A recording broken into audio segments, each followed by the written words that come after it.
Good morning. Good morning. I'm Kandia David, postgraduate student, Mount Kenya University. You're welcome. Good morning. Good morning.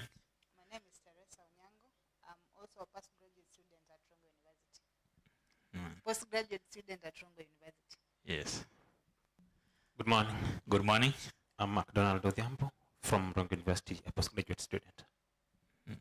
Thank you. Good morning, everyone. Good morning. I'm Judy Ratemo, staff, Rongo University. Thank you. Morning. Good morning. Tabitha Nyongesa, postgraduate student at Rongo University. Good morning. Good morning. My name is Eric Juma Kashara from Communication, Media and Journalism, Rongo University. Thank you. You can take the mic to the committee members behind at that desk. There are committee members there.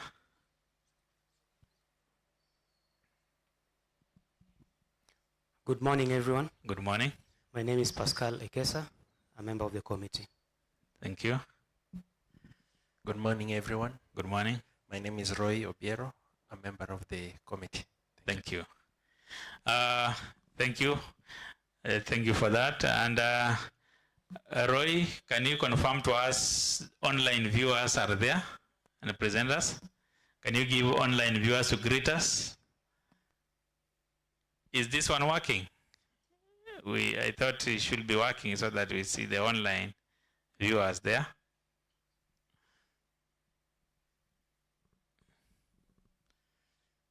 We want to be sure we are on the same boat.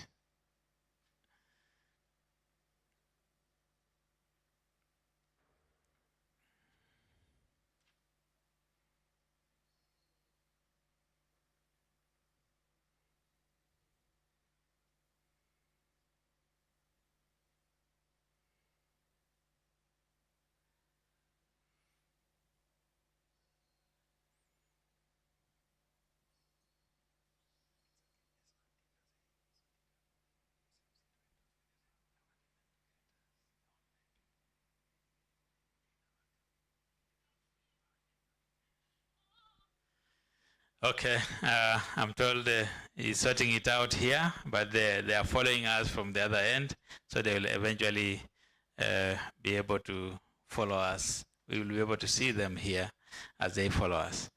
Ladies and gentlemen, I want to turn to the chair of the session so that we can move to the next step. Otherwise, welcome to the day 2 of our conference, the 5th conference.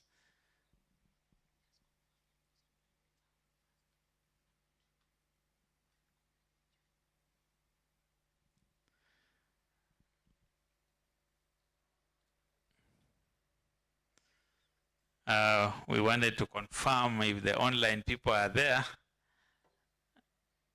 so that we avoid any lapse.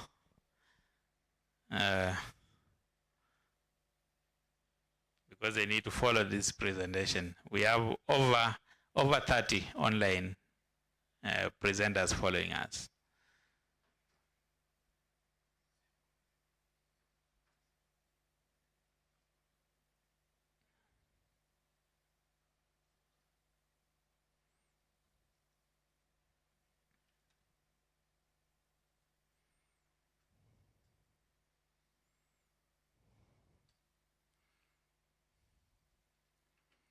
And members, as they finalize on that, room A, which is this one here, will be majorly for online presentations. That's after the keynote speaker.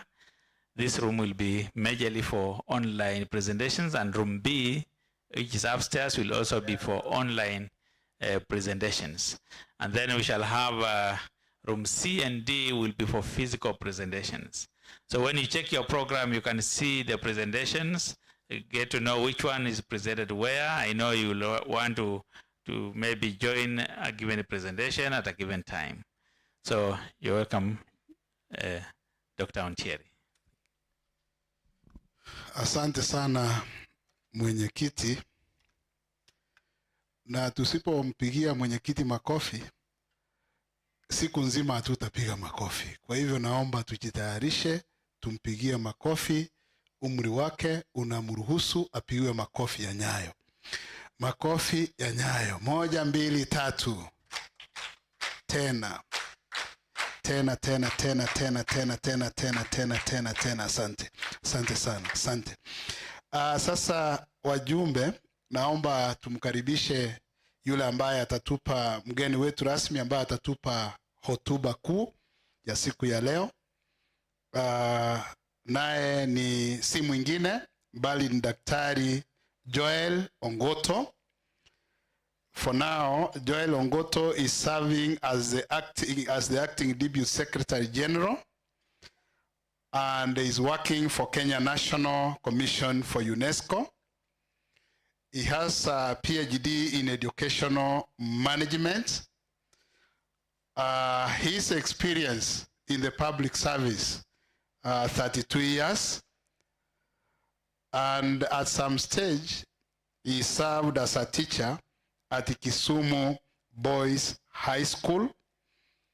Then he also served as a DEO. For those who are old enough to understand, DEO is District Education Officer Bomet under the Ministry of Education, and now currently working at the Commission for UNESCO. Now I want us to welcome him with a round of applause as he comes to give his keynote. A round of applause. Munaendelea mpaka niseme muache, munaendelea mpaka niseme muache. Asante sana. Karibu sana mgeni wetu, tuko tayari kukusikiliza. Thank you very much, Dr. Untieri. I was here yesterday, and I know many of you who are here can be able to recognize me. I didn't have that privilege to be introduced. Sometimes when you're being introduced, you think it's somebody else, but that is the irony of life. So, ladies and gentlemen, as I said yesterday, I came here to represent my boss and colleague, the acting Secretary General of Kenya's National Commission for UNESCO, Dr. James Njogu. I'm not new here at Rongo University. I think I've been here before over an engagement of the UNESCO chair. I'll just read. Okay, no problem. But I will share. I'll share the presentation later. As I said, ladies and gentlemen, I came to represent the Secretary General, the acting Secretary General, Dr. James Njogu. I'm not new here. Some time back, I think it's about a year ago, I came here for a function organized by the UNESCO chair.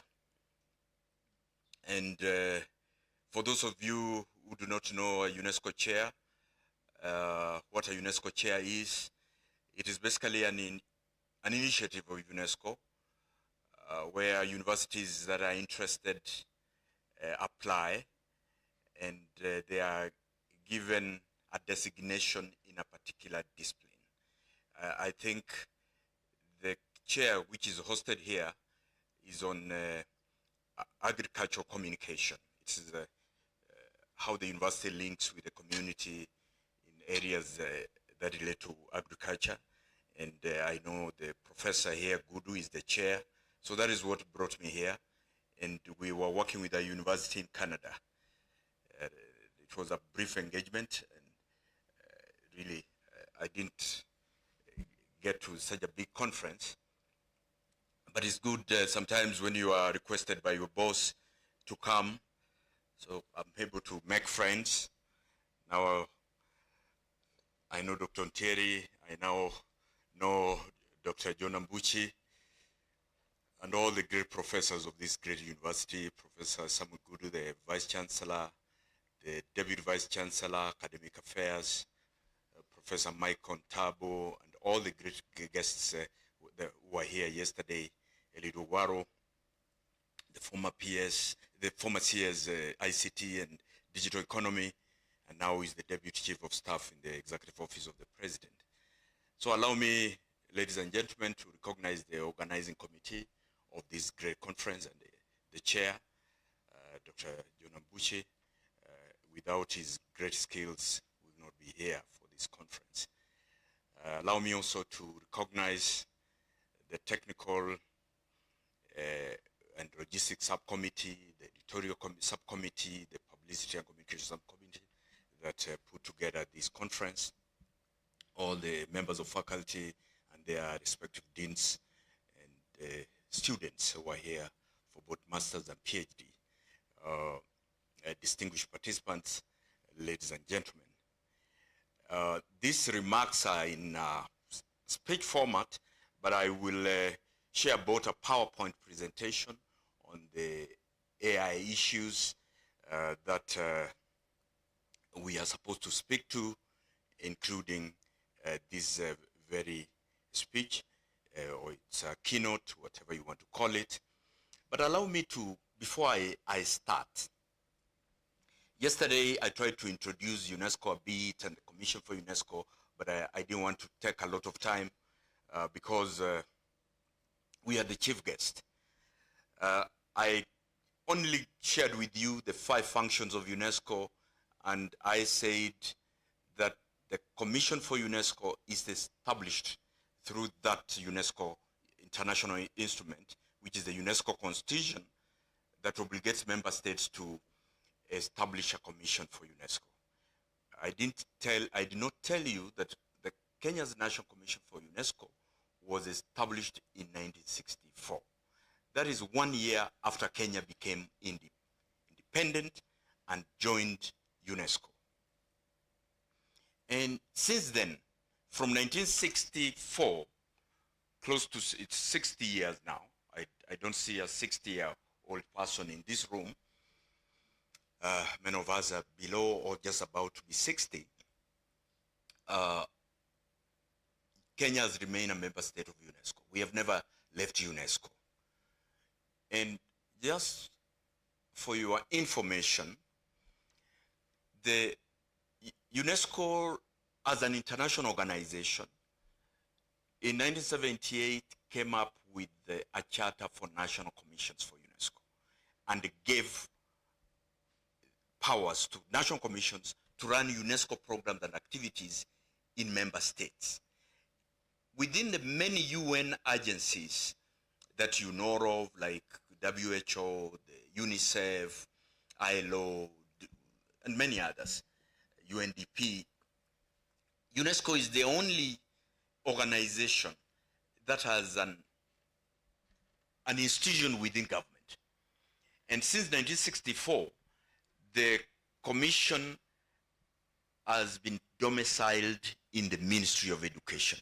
Despite offering programs and activities in education, in culture, in the social and human science sectors where we coordinate issues that relate to sports, youth, issues, gender, social development, human rights and democracy, social transformation, history and memory. Those are some of the social and human science themes, and on, and future literacy, anticipation and foresight. Because being an intellectual organization, some of these things really, my colleagues who are scholars in their own right at the Commission contribute significantly to the dialogue, intellectual discussions in these issues. And that's why universities are the places we work, the institutions that we work with. We have culture, and both where we get into art, the intangible heritage, tangible heritage, and on, and music, natural science area. The natural science program, we deal with the oceans, we deal with biodiversity, protection of the environment, STEM, as you know it. STEM is the sciences, the natural sciences, biology, the physics, the chemistry, engineering, mathematics, and on and on. So it is, UNESCO is very broad. So every expert finds some space in UNESCO. And lastly, there is communication and information, where we concentrate on matters that relate to media, communication, responsible use of social media, on and on. And through the communication and information program, that's how I came here, because of that UNESCO chair on communication in the area of agricultural sciences. So, and as I said yesterday, we also run a journal which publishes in these UNESCO areas of competence. And by the way, we are not competing with the Rongo University journal, which is also world class. I know they charge you some little money, they're not bad. Other journals globally charge even up to $500 to publish in those journals. And I saw the modest figure of about $50 for the journal that is run here. But for us, we do it for free. So when you publish in the Rongo journal, also publish in the Kenya National Commission for UNESCO journal, in all these areas that I've mentioned, so long as your area of focus is in the UNESCO areas of competence. So don't get out of those themes that I mentioned, and on and on. And we have about 14 functions, by the way, which are given to us by the Act of the National Commission for UNESCO. So without much ado, ladies and gentlemen, allow me to read the keynote that could have been read by Dr. Njogu. And then if there will be questions after this, I will be glad to engage you. So ladies and gentlemen, Dr. Njogu says that he's greatly honored to join you during this 5th International Multidisciplinary Conference of Rongo University with the theme Harnessing Artificial Intelligence and Innovation for Sustainable Future and Advancing Global Resilience. I take this opportunity, ladies and gentlemen, to thank the Vice Chancellor, Professor Samuel Gudu, the University Management, and the organizing committee for organizing this remarkable conference, one that deeply resonates with the mandate of the Kenya National Commission for UNESCO, which we normally refer to as NATCOM. We abbreviate it as NATCOM, and it is part of the greater network of the UNESCO fraternity.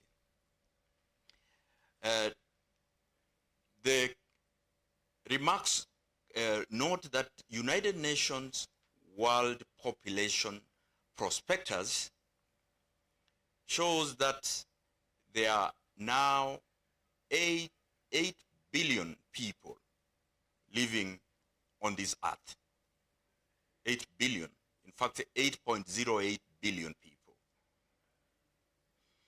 Out of these 8 billion people, 5.35, that is 66% of the world population, use the internet as you know it.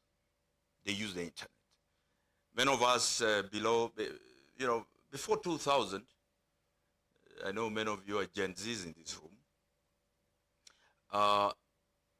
we didn't have this internet in Africa.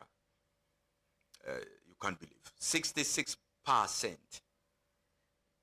of the world population use the internet, and there is always a growth of about 1.8% since 2023. So every year there is that growth of 1.8%. Social media users, and many of you use social media. I don't want to open up debate on social media. Users increased from 262 266 million since this time last year. That is to reach almost 5 billion. So 5 billion people use social media. And there are now more than 5.61 billion people around the world who are using mobile phones. I don't think many of you are using smartphones, but meaning that 69.4% of the world population use a mobile device. Ladies and gentlemen, according to McKinsey and Company, it's a renowned global organization, 90% of the world's data was created in the last 2 years. And every 2 years, the volume of data across the world doubles in size. And I think this statement builds to the theme of this conference. And he continues to say that in the recent past, artificial intelligence has taken the world by storm. No question about it. The rapid development of AI technologies, and some of these technologies, ladies and gentlemen, include robotics, chatbots, they are virtual assistants, rapid data analytics tools, and the commercial availability of these products are making their way into various sectors, including the academic space. In enhancing sustainability, ladies and gentlemen, AI can analyze a vast amount of data in real time, making it an invaluable tool. For example, in agriculture, AI-powered farming techniques enable farmers to monitor soil conditions, weather patterns, and crop health with unprecedented accuracy. These are things that were never there before, resulting in optimized use of resources. In the manufacturing sector, AI-driven predictive maintenance systems can reduce material waste by ensuring that machinery operates at peak efficiency, resulting in an extension of equipment lifespan. AI is also used in healthcare for diagnostic purposes, personalized treatment plans, and in drug discovery processes.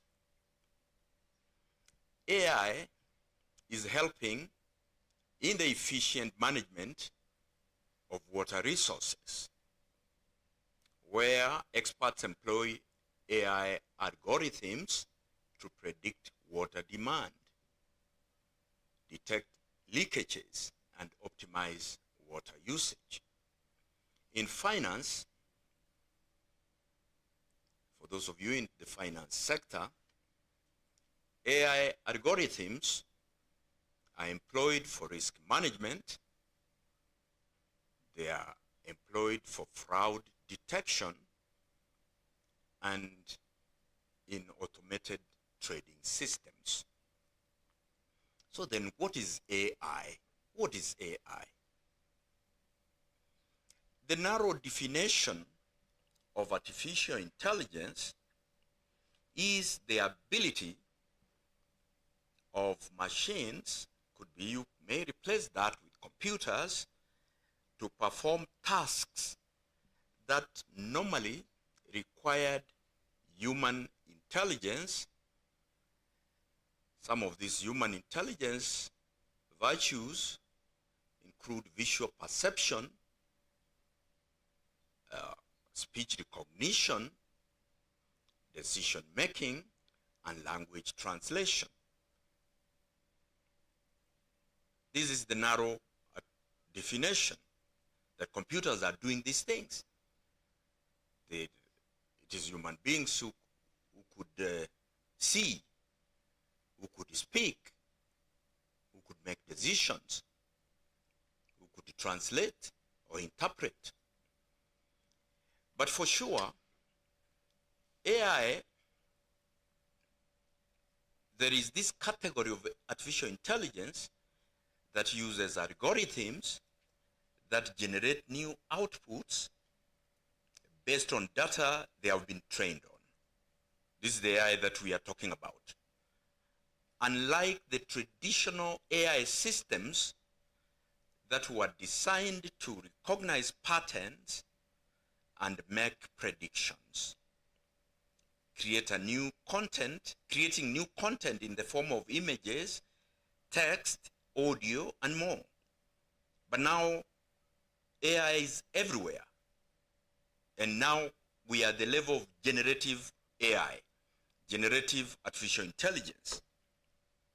So that is why this, I think the organizers of this conference decided to really take AI as a theme. It is big, taking the world by storm.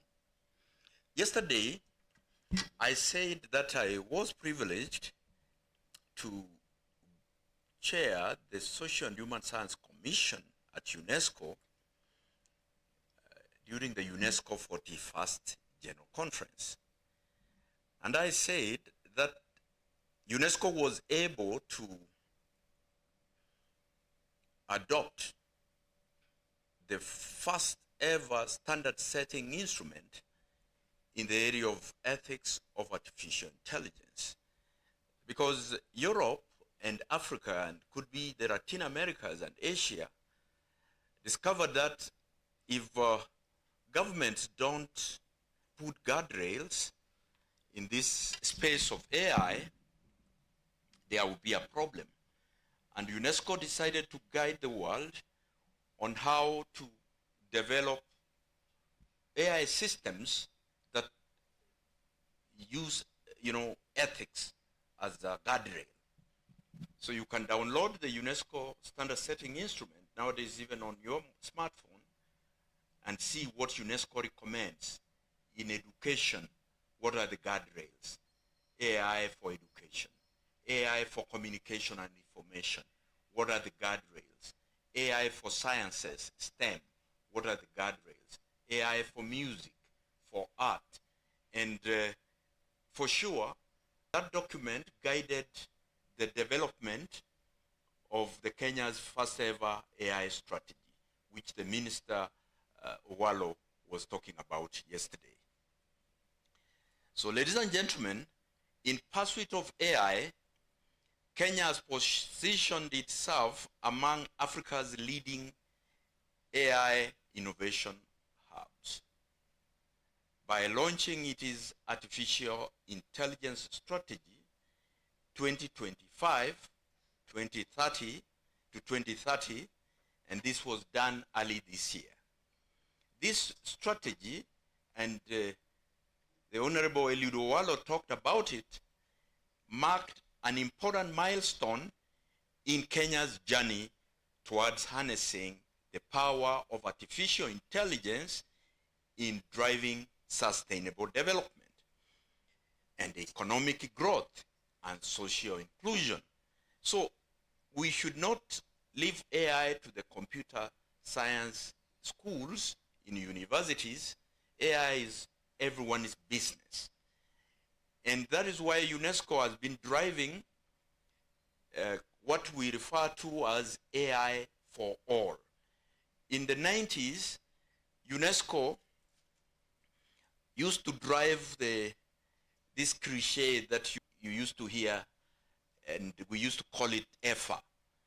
But I don't see people who know what EFA is. in the room.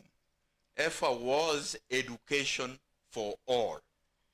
And this education for all initiative of UNESCO in 1990 was signed in a city in Thailand referred to as Jomtien. Jomtien. And Mwai Kibaki then was a minister in the Moi government, and he knew that UNESCO had already made member states to sign this very important protocol. And when he got elected in 2002, that was the first thing he ensured the government implemented. So it was not a Mr. Mwai Kibaki initiative. It came from UNESCO, where UNESCO said education for all. And we are still struggling to achieve education for all, although UNESCO had come up with it in 1990. Then in 2015, the world again met in New York and came up with the 17, Sustainable Development Goals. And goal 4 of those 17 is on education. That's why education is so important, ladies and gentlemen. And that goal has 10 targets. And it is given to UNESCO. So those 10 targets, we try to see what the world committed to in early childhood education. What has the world committed to for basic education, for TVET, for university education? And that is what we think about, working with the ministries, all the 5 state departments in the Ministry of Education. That does not mean we are not interested in the other 17 goals, because they are UN Sustainable Development Goals, and Mr. Wallo talked about the SDGs fitting to the Agenda 2063 of the African Union. They are just the same issues. And the Vision 2050 of the East African Community and the Vision 2030 for us, which is just about 4 years away. So try to read all that as scholars to see what is the difference.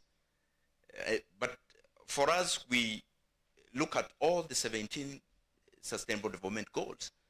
For example, on gender equality, UNESCO's main agenda UNESCO has 2 priorities, by the way. Africa. When you are an African, like all of us here, UNESCO is very much interested in Africa. I don't want to say why. You may know the reason. And the other one is gender. It has 2 priorities. Why gender? I leave it to the scholars in that space. So then I don't take a lot of time. I have talked about the AI strategy for Kenya. Session chair, Dr. Nteri, this conference is a testament of the Rongo University's commitment towards fostering a sustainable future by harnessing artificial intelligence and innovation through research, knowledge sharing, and this is really good. I see quite a number of scholars who are very enthusiastic in their areas of knowledge and disciplines. By bringing together all these scholars, policy makers, I don't know whether I qualify as one, but I've been in this space for many years, and I've been involved in the drafting of quite a number of national policy documents for the Kenya government.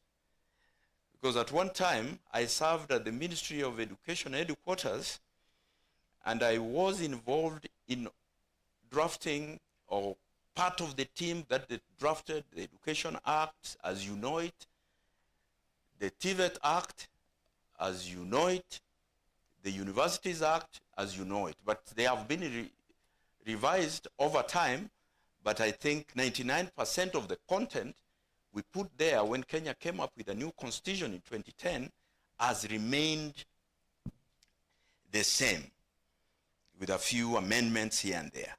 So I can say comfortably that I can call myself a policy maker. Even if they are not, I don't do policy at the national level, I also do policies at my institution, and which are aligned to national policies.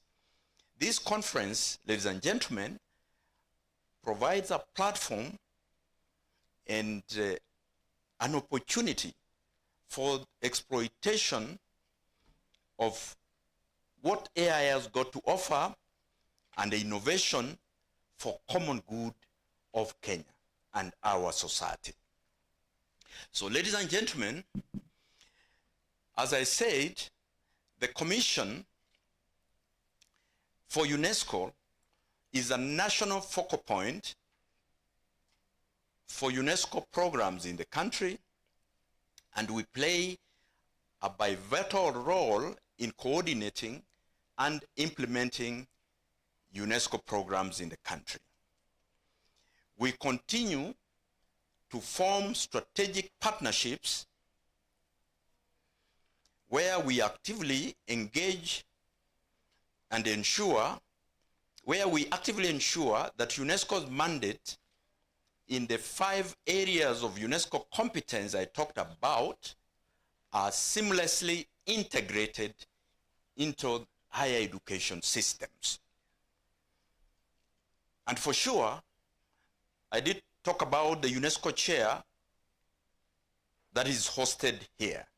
UNESCO chairs are normally evaluated every 4 years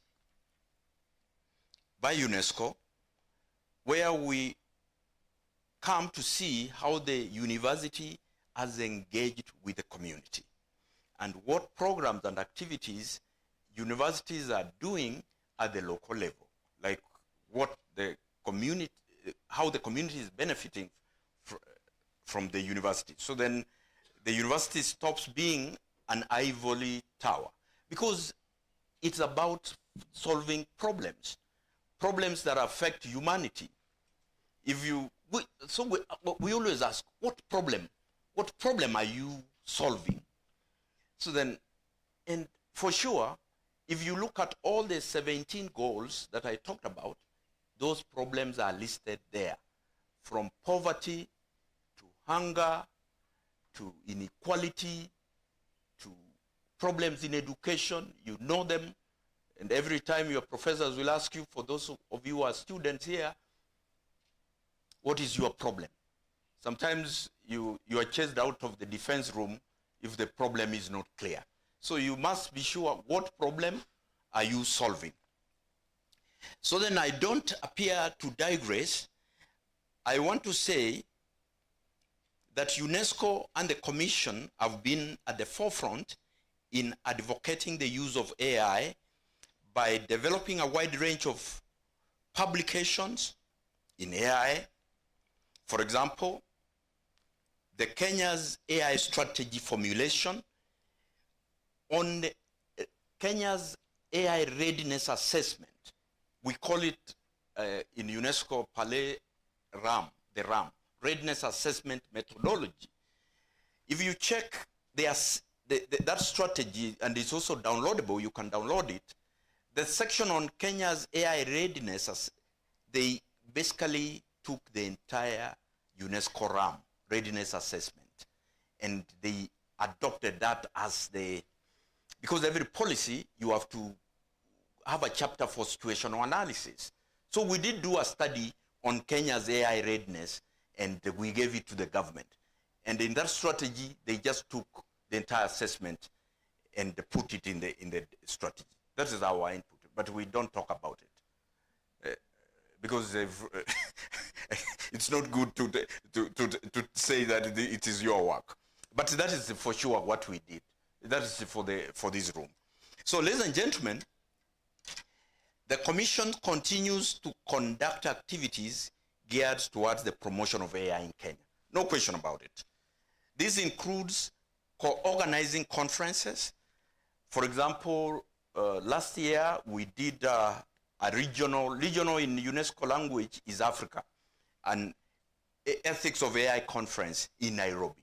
We hosted it at the national, it's called the College of Insurance. And we were hosted there by my friend, the CEO there, Dr. What is his name? Ojuang, yeah. 2 weeks ago, we did host a Women and AI conference forum in Nairobi. And we did that with DX5. You can check. It's available and the report is available online. That we wanted to see how many women are involved in AI systems and AI work and the stereotypes about women and AI, including African people. Yeah, because the AI systems is about the LLMs, the large language models. If you could be, say, give me a picture or draw a picture of a child who is, poor and could be uneducated and who is suffering. The AI will just bring an African child. That's how stereotypical that these systems are. Why can't they bring children from India, from Europe? Because there's also poverty there. So that we try to see what AI brings about, to the world on women, for example. So the discussion, that conference was very, very interesting. And we did organize an international AI conference in education, AI in education, in Nairobi recently at the Catholic University of Eastern Africa. And that is why, Dr. Mbuchi, when you wrote and said, we said, we are stretched to the maximum. We wish we have more institutions and organizations that can support universities, have this dialogue like what we are having. We, in a small way, the CEO said, we can just come, share our ideas about this. It's enough, because UNESCO, I told you, is about ideas. It is great ideas like what is being incubated here that will become a standard setting instrument for the world. And UNESCO keeps on generating standard setting instruments to change debate in many of these themes that I've shared. And you never know, could be a standard setting instrument can come out of this conference to transform what happens in AI landscape globally. Because every 2 years there is a UNESCO General Conference and all the member states meet and try to solve problems that come out of the issues that we'll be discussing here in all the disciplines that UNESCO gets involved in, and convince presidents and ministers and policymakers to see what change we can bring to the world. Let's go to education, ladies and gentlemen. Adaptive pedagogy, that's about teaching, it supports lifelong learning, which I refer to as SDG number 4, to cater for learners with special needs. So UNESCO also deals with this space of special needs and trying to bridge the educational divides between urban and rural settings. And adaptive pedagogy ensures that no learner, and I know it's one of the themes of this conference, is left behind. I talked about education for all, we've stopped that. It's now of lifelong learning. Because in 1990, UNESCO was accused that it was spending more money and focus on lower levels of education. And World Bank data and statistics showed that, have shown over time, that countries that invest in higher learning, in postgraduate trainings and research, they are growing faster. And now we said, let us have lifelong learning, not basic education. Primary is good to have primary and basic and all this, but higher education, investment in higher education by governments brings results. In the education sector, the integration of AI into adaptive learning systems is revolutionizing education by providing personalized and adaptive classroom experiences. AI allows adaptive learning systems to dynamically adapt content, pacing, teaching strategies, and feedback to learners' individual needs, facilitating a personalized and streamlined learning experience.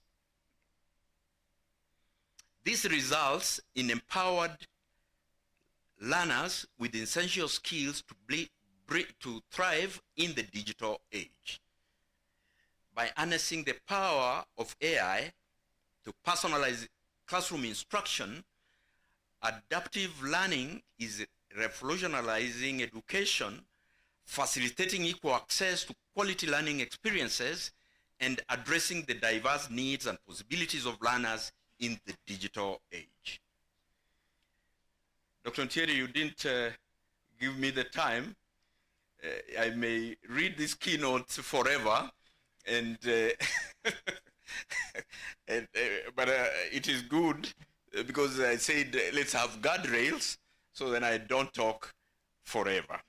But just bear with me, I will be finishing shortly. Ladies and gentlemen, the rise of AI-generated content has introduced new challenges to the copyright landscape.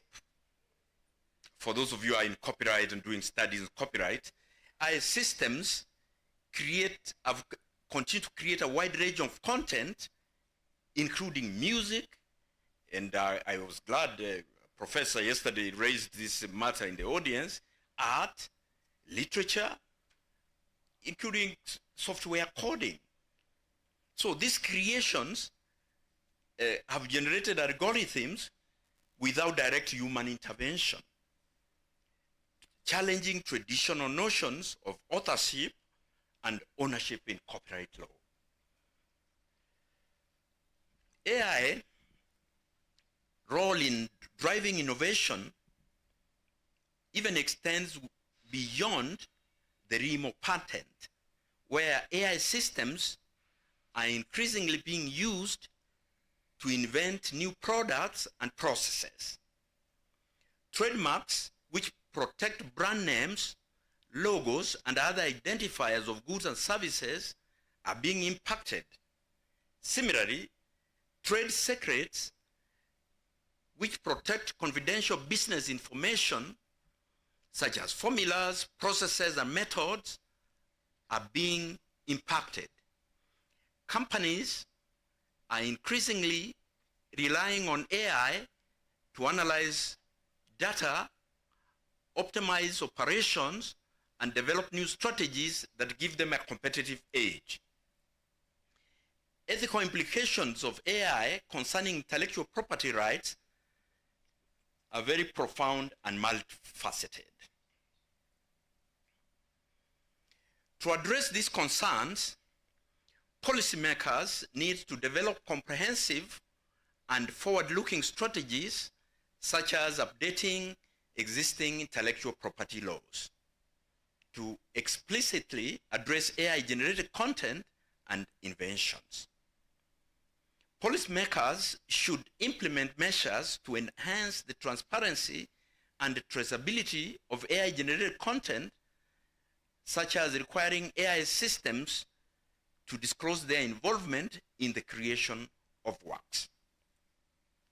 Some time back, I met a professor and we were discussing about this AI and generative AI and all these platforms which have come, some which are generating content for researchers and proposals. So they were saying, what is the ethics of this, and how can Tantin and all these authenticate, really tell that this work has been plagiarized? And you know, human beings, dealing with human beings, it's a bit difficult, but it's a question that need to be discussed here, and what universities are doing in the process. In the media, because AI can generate a whole proposal, including thesis, I don't know, but those of you in this space, you need to discuss on how you can tell that this is an AI-generated document. In the media and communication industry, the use of AI is not new. Media and communication, and this is the space we deal with all the time, have undergone, this media and in communication landscape has undergone a profound transformation in recent years. Primarily driven by advancements in digital technologies and the infusion of artificial intelligence, AI has permeated various facets of media communication. The defects, sometimes you even don't know what is genuine.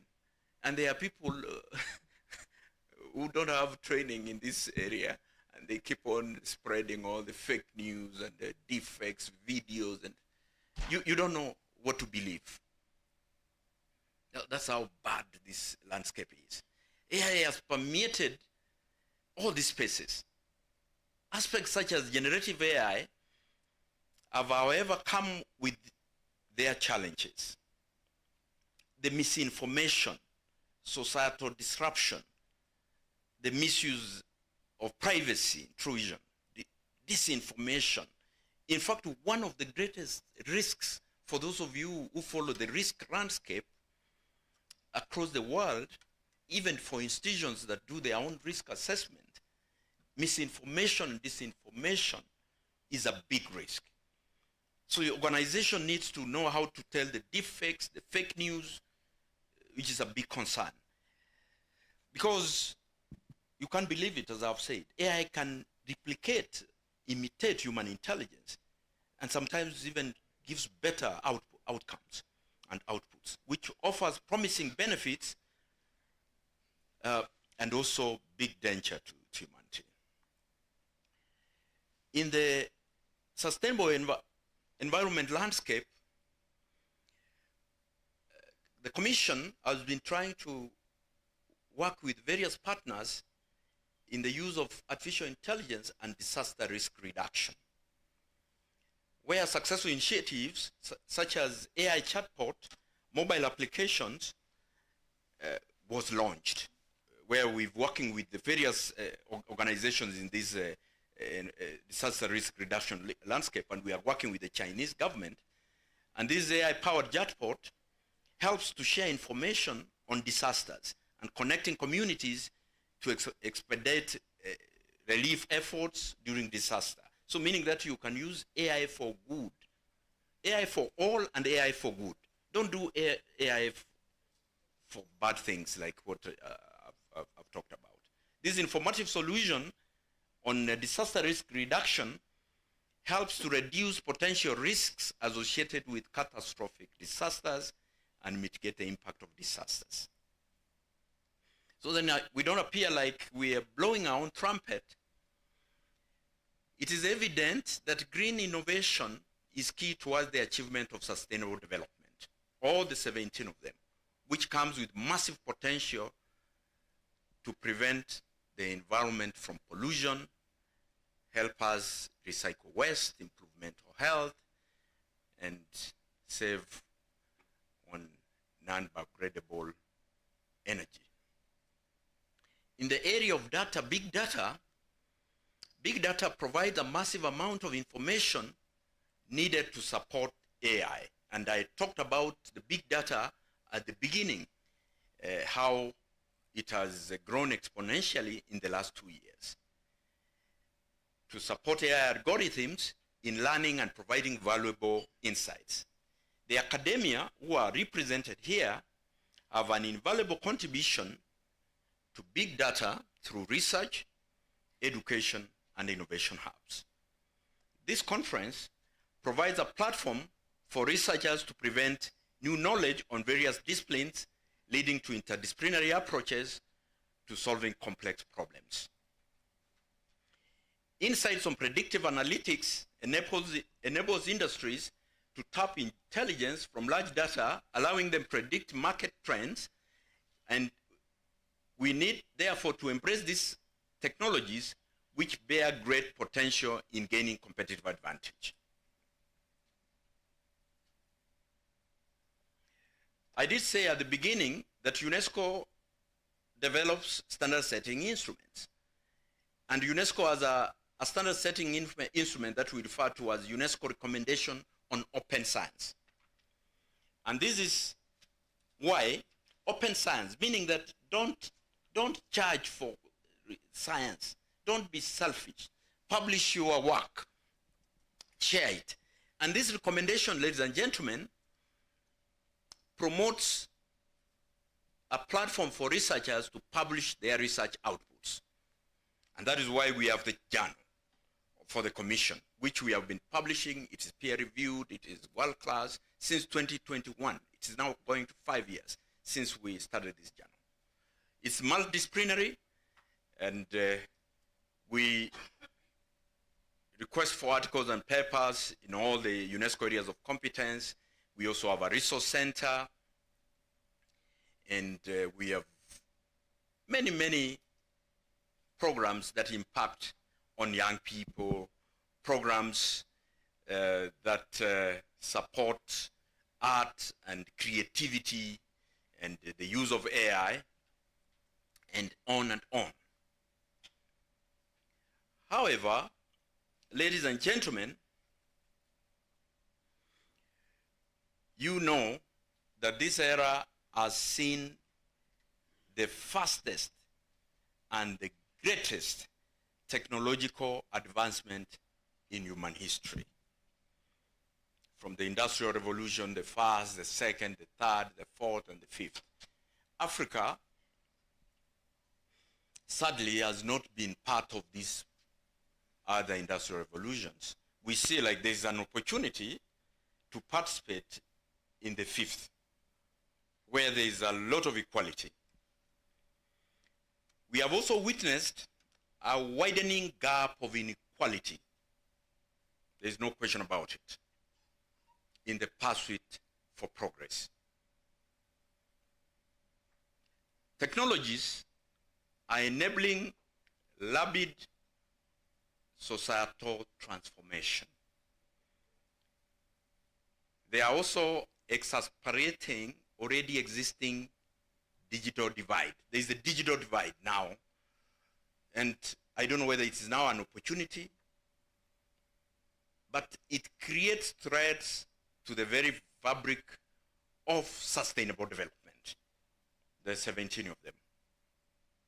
And there is now a new forms of risk on data privacy and data security, misinformation, disinformation, deepfakes, rapid change of technology, creating stress even to policymakers and even on resources. AI means, sometimes may mean less workers, job losses, and on and on. As I conclude, it is evident that AI is a catalyst. There's no question that it's a catalyst for innovation. It's enabling the development of new products, services, and business models, research, and on and on. Therefore, so that I don't take a whole day in this until cows come home, this conference presents a forum for transformative ideas and innovative practical solutions. We have the potential, ladies and gentlemen, to shape the future of Kenya and its economic landscape. It is in this forum where conversations towards fostering a sustainable future and global resilience shall emanate. Let's harness the power of AI to innovate solutions and address economic challenges in our society. Thank you, and thank you for listening. Sorry for taking such a long time. I don't know whether it took 1 hour, I don't know, but it is good. Thank you. Tumpigie yale makofi tuliyomkaribishia, yanaitwa a round of applause. Tuanze. Asante sana. Thank you very much. Thank you very much. Sasa tutaomba, kwa sababu ya wakati, sitasema yale ambayo amesema. Ningeyasema kwa ufupi, lakini tumeyaelewa. Sasa maswali, na maswali yawe maswali, yani kwa ufupi sana. Na jamani, maswali ni matatu na wote wameinua mkono. Tumemaliza jamani, tumemaliza. Swali la kwanza, swali la pili, swali la tatu, alafu swali la 4 na swali la 5 na swali la 6 hapa. Jamani wewe, jamani, siku nyingine swali la 6 hapa. Nimeachia hapo kwa sababu Biblia inasema kwamba walioenda mlimani wakati wa kugeuka sura kwa Yesu wote walikuwa 6, na hao 6 wametosha, wanawakilisha ulimwengu mzima. Baadaye naweza kuwasomea. Haya, karibu swali la kwanza.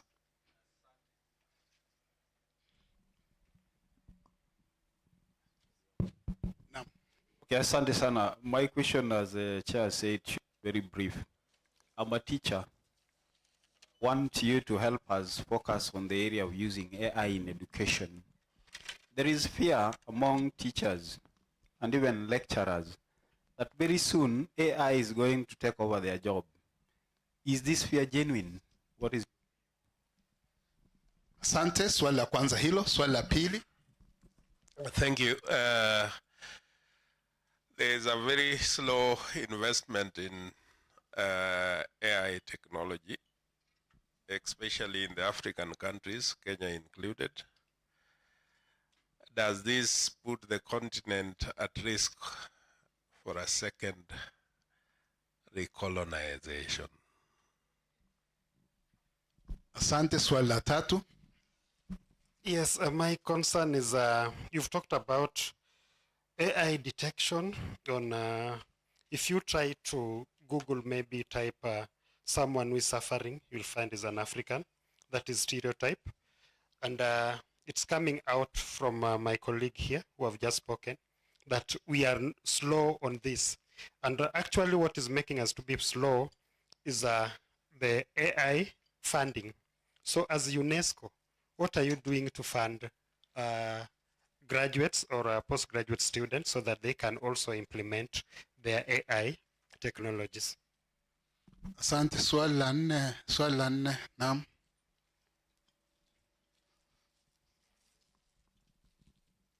Thank you so much. I had 2 questions, but one has already been addressed. So I will ask, one of the essential skills in the 21st century, especially for educators and for learners, is critical thinking. And we are getting concerned about the use of AI in classroom, not only for teaching purposes, but also in looking at how students are supposed to develop critical thinking. Again, in development of language, particularly when we look at how learners are supposed to use AI in writing skills, in reading skills, and generally to generate critical thinking. What is the position of UNESCO in as far as development of learners' critical thinking is concerned? Because AI makes work in quote unquote easy when we want to do assignments. Asante, mpe Professor Otenga mbele yako hapo, swali la 5.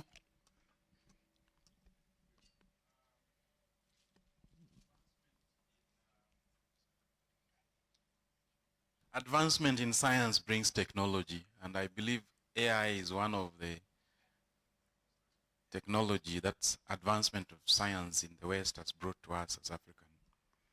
Now, if you remember that time when we used to write letters to ladies, you know, now we were given this phone, and you see some of us don't even know how to write letters.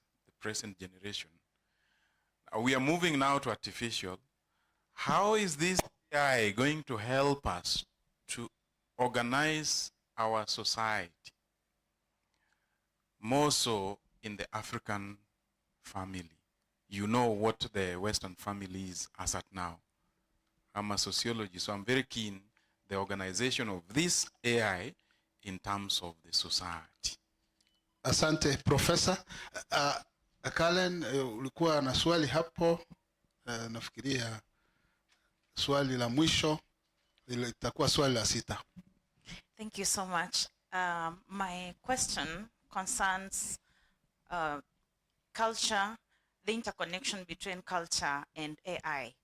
Now, in the African society, we have values and beliefs that we treasure. And one of them is the observance of politeness when addressing especially those people who are maybe older than us. I have come across AI-generated videos of even the leaders in government and even the topmost leader of government, and the depiction is pathetic. And I'm wondering that there is a generation behind the Gen Z who do not have that advantage of maybe associating with their elders, the grandmas, and those who are going to inculcate those values, such that they're going to know that what is happening in AI is actually what is conventional. What are we doing in regard to ensuring that our culture is not eroded with the advancement in AI, especially in the AI-generated content? Thank you so much. Asante, tumefungia maswali hapo, majibu sasa.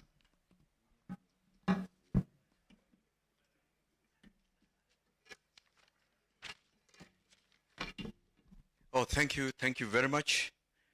Let me hope I wrote fast enough to capture all the questions as you intended. The first question was using AI in education.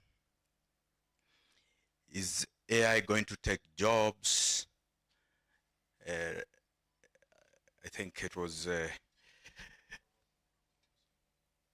yeah, Dr. Yeah, the teacher, the role of AI and in education, and the fears and all that that goes with the, you know, the challenge. And in the paper, I tried to talk about, it could be it didn't come out very well.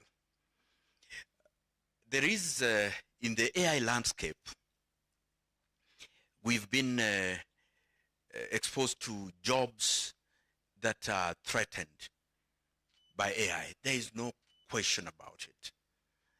There is a presentation by the World Economic Forum on these jobs that are going up, jobs that are going down. And I don't want to mention these jobs which are threatened by AI, but teaching is not one of them. And there are jobs, some of you know those days when the ATM came and no, it's without no pun intended. ATMs came and they were boots. Some of us who are as old as me used to carry, you know, you could go to a big town once a month to go and withdraw your salary. Dr. Thierry says with a jerrycan to buy paraffin. Some young people in the room may not associate with that. It shows that he is from my generation. Do people do that anymore? Is it not reality that some jobs, tellers are not there anymore? Bank tellers? Because you can withdraw your money from where you are. So in that report, Dr. just download it. World Economic Forum. See the jobs, so then the university will use that to train for jobs for the future. There are some jobs in skills that teachers, some skills will be threatened by AI. No question about it. But that is why the professors are here, to think, and even now with this competency-based education, things change, you know, the curriculum must change to align to the future, to the thinking.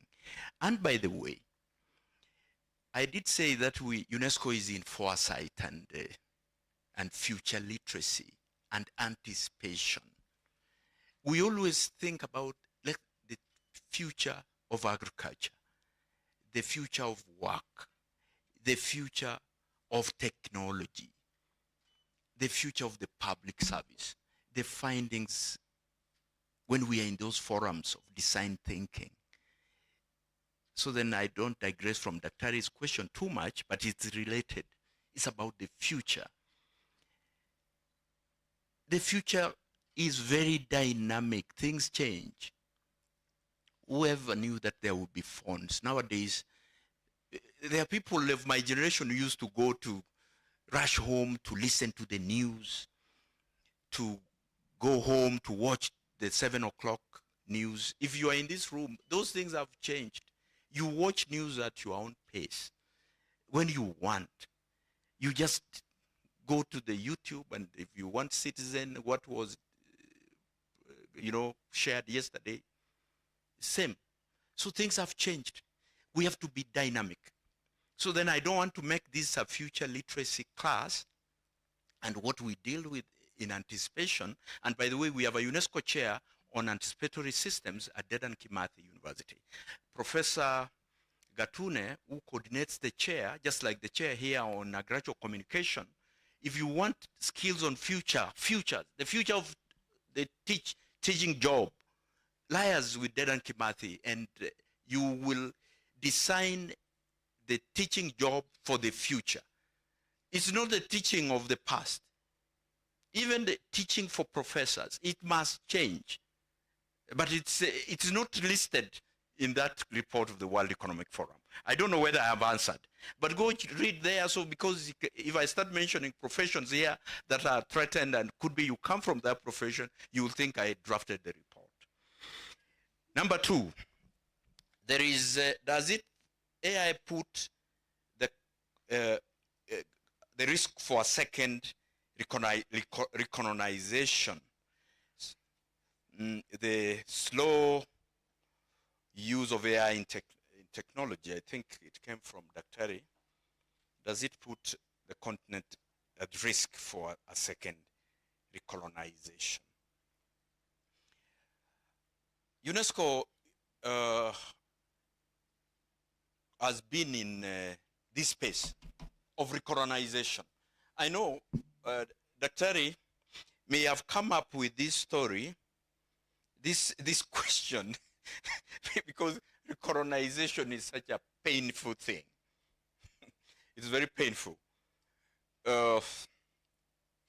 Because if you read UNESCO literature on colonization, they say the African person, black person, as you know, the black man and woman, they have suffered throughout history. They are the ones who suffered discrimination. They are the ones who are colonized. And the Prof says, this AI will recolonize us. No, you see, colonization, and because I don't want to get into it so much, just know that UNESCO spearheaded the General History of Africa publication to decolonize the mind of the African, because the history that was there then was Eurocentric as we knew it. And using Professor now Bethwell Ogot, and other professors like the late Ali Mazrui and many other renowned professors, they rewrote the African story to address this thing, to make the African people to love their identity, and to give our young people hope. So to me, I don't think AI can be viewed as a tool for recolonization. I may not have gotten the question correctly, because you talked about this slow investment in AI by African governments. I think in this one we have to have a middle ground. For me, I said the first industrial revolution, the second industrial revolution, the third and the fourth, now the fifth. Africa can leapfrog and play in the big league without standing the risk of what Daktari was raising. So, but we have to work together. Initiatives like this one will address these issues. We don't want where all the AI in the world is being driven by Americans, by the Chinese, and the Europeans. Young people in the room, and especially students of computer science and professors in that field, please help us. This is an opportunity to reflog this. The second question, the third, or detection stereotypes, we are slow because they have funding, and the postgraduate students, can we support? I didn't give all the functions of UNESCO and the Commission for UNESCO. From time to time, there are UNESCO prizes, there are UNESCO fellowships, and UNESCO student grants. There's a process. Just go to the UNESCO portal, go to the UNESCO fellowships. You will see there are hundreds of them, including this AI. But they are very competitive, but that does not mean there are young people who just say, oh, it's just one for Kenya, will I get? Well, believe in yourself and you get the UNESCO. That's what we process in Nairobi all the time. And we have supported many professors, many young people. Just ensure that you have clean transcripts and apply and believe in yourself. Many students, like the other time, we took about 6 Kenyans to a university in Poland under UNESCO fellowships. And when they arrived there, the European Union said, yes, they have done a good work. Let them all be given PhD. You know, with big money. You will not come back to Africa with that. But please, when you go to Europe, come back to Africa. Don't stay there, or go if it's America. Critical thinking, I agree with Madame. Creativity, AI is killing creativity. And that is why UNESCO came up with the standard setting instrument on guardrails and the ethics, the recommendation. Go read that recommendation and see what we are recommending. So then AI does not kill creativity. Because students are using this to do assignments. I agree with you. But you know, if you are just blank and you are not creative and you are not a critical thinker and you appear for interviews, especially these ones which are broadcasted online, you will embarrass your parents, you embarrass your community, your teachers, your professors. They say, oh, because you will say, I went to Rongo University and you are an AI person, you are just blank. You will not answer questions. That's why I agree with Madame that creativity and critical thinking, very important, and educationists know. In fact, one of the objectives of CBE, that's curriculum competence-based education, is critical thinking. And if education has not given you the skill of critical thinking and being creative, and that education has a problem. Don't just be a yes person. That does not mean I'm saying you become very critical of everything. Professor Tenga, I agree with you. The question you raised as a professor in sociology, we used to write letters. I agree with you. How is the AI going to help us organize society? It's a big question, which I still leave with you behind and your department of sociology in this great university. But I'll guide you to that standard setting instrument. See what guardrails we are proposing. They may not work. We revise some of these standard setting instruments every now and then. I think because this is our whole debate and it will take us our whole morning, so then I get into other people's time.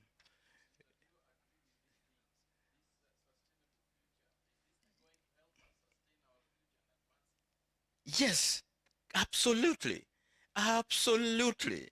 The theme of the conference, I don't know, you came in when I had just started. I agreed with the theme. It is AI for sustainable future, AI for advancing our technology, and I agreed. For us, in many of the conferences I attend on AI, we've said, let's embrace it. Let's not fight it. Let's not fight AI. The Uber people fought and lost. You don't fight technology. See how you embrace and live with it. That's the message. And all over the world, it shows, Prof, that if you try to block this, and some young lady back there, Dr. you shared about the AI and generating all these defects. Let's live with it, or else you will get sick. You will get sick. And the culture in the African society, the values, I agree with you. Great. And what is happening now, let's just embrace AI with all its problems and create guardrails. And that is why we participated in AI Governance Forum.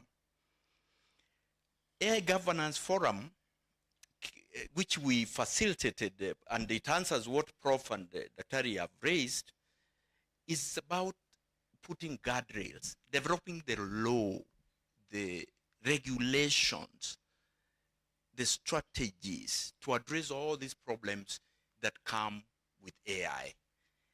If it is penalties, let's have penalties and the courts will deal with it to address the issues where people are using AI for defects and criminalizing. There's also the issues of creativity. We'll discuss all this. But in Africa, there are a lot of gaps. That's why this conference stands out. Let's come up with recommendations that work. The good thing, you are the top senior civil servant, deputy chief of staff, at the very highest level of governance. You can't believe Kenya can come out with the best regulations, the best laws, the best guidelines, and we review all our acts in agriculture, in education, in tourism, in cooperatives, to effectively manage AI in all the sectors represented here, in water management, because it appears like we are fighting from behind to catch up. And that is why the foresight and anticipation is very important for this forum. Could be next time we need to co-organize a forum on the future with this university. And then we invite all these experts on anticipation. And the future is AI and technology. So then you bring the future to the present and address it, including the future of work, the future of youth empowerment, the future of university teaching, and on and on. So then we now come up with the guardrails to ensure that nothing goes wrong, including the future of teaching. Thank you. I can talk the entire day. Asante sana. Asante daktari, una kipawa cha kuwa mwalimu. Walimu ndio huongea sana. Tumpe makofi ya kilo 1, 2, 3. Tena. Mwisho. We acknowledge the online comments. Those who are online and have given comments, we acknowledge. However, because of time, tunataka kusonga mbele. Nitasoma majina ya makundi. Room A, this one, mahali tupo. We expect the following to present in this room, and Dr. Moso will be the chair. Dr. Moso, inua mkono hivi. Sawa kabisa, ndiye huyu Dr. Moso atabaki hapa. Wale ambao watawasilisha: Elio Tunga, Dr. Grace Njogu, Rakio Linet, Ochieng David Calvins, Daniel Ondu Okumu, Paul Onguru, Dr. Evan Souma, Stephen Owino, Edwin Uluma Wanjala, Professor Nyamai, Oiga Onyango, Warren Oyale, David Kipruto Kandie na Jacinta Kinyili. Hao ndio watawasilisha and in this room A. Room B, that's upstairs, first floor, upande ule, it's labeled. Wale ambao pale kutakuwa na Dr. Odero no, Dr. Omondi, samahani mwenyekiti wa kamati anaitwa Dr. Omondi Odero. Haiwezi kuwa Odero Omondi. Hawezi kukubali, hata nimeona pale anasema haiwezekani. Samahani sana, ni Dr. Omondi Odero ndiye mwenyekiti. Watakao wasilisha Papa Stella, Lynn Kavulavu, Charles Oguk, Charles Wagunda, Jackton Midigo, Anyona Eunice, Nefin Nyagaka, Professor Frederick Ogenga, Joyce Ounda, Justus Kiche, Ernest Omondi na David Thuku. That's room B. Room C iko hapa mahali ambapo wanafanyia registration hapo nje. Hiyo the room just here. That's room C. Chair Naktare Joel. Omondi Forum, Dr. Omondi Odero. Omondi Odero, inua mkono wa kuona wale wa room B. Ni wewe, ndiye huyo hapo. Haya. Room C, wale ambao watawasilisha: McDonald Odhiambo, Jacob Orage, Arizona Baongoli, Kalen Nyaboke, Morris Owili, James Ontieri, Anthony Okeyo, Moses Otieno Ngaro, Elisha Omoso, Tabitha Nyongesa. Naona Omoso anaangalia kwa makini sana. Kwa hivyo kuna mtu atakuja kumsaidia hapa katika kipindi fulani. So that is room C. Room D, that will be upstairs upande huu. Upstairs, first floor upande huu. It's labeled. Mwenyekiti ni Daktari Ann Mugalavai. Inua mkono daktari wa kuone, huyo ndiye mwenyekiti. Watakao wasilisha: Hisa Daniel, Mary Gabriel Awino, Mary Ongudi, Damaris Nyakoe, Maren Akongo, Ngaira Victor aliwasilisha jana, unless kama ana makala ya pili, lakini nafikiria aliwasilisha jana huyu Victor. Teresa Aoko, Esther Muthui na Eric Nyakundi. Hao ndio watakao wasilisha in room D. Kwa sababu ya wakati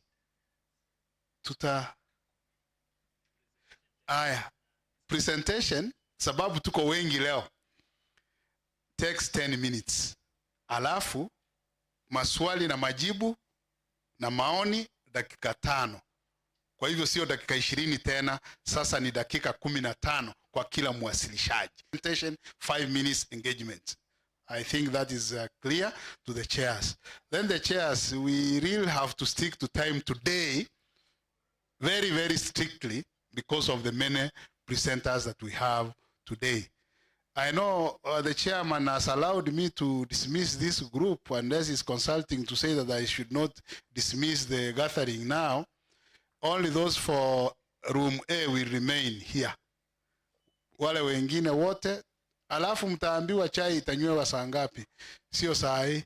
Msiseme kwamba tumeona chai ikitayarishwa alafu mseme situanzie huko. Hapana, tunaenda kazi kwanza. Kwa hivyo nafikiria tuna uhuru wa kuondoka, and then the chairs, you take this list, mtarudisha baadaye. Like now I can see my young brother na Kitare, chukua hii karatasi. Hii ya kwako hii. Alafu pia munywe maji hapo munywe, kuna sweet hapa na pale munywe. Dr. Mondi Odero, karatasi ya kwako. Mugalavai.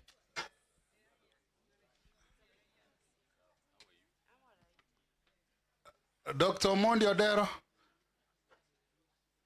Dr. Moso, mtarudisha baadaye mkionyesha nani amewasilisha.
Okay, thank you, ladies and gentlemen.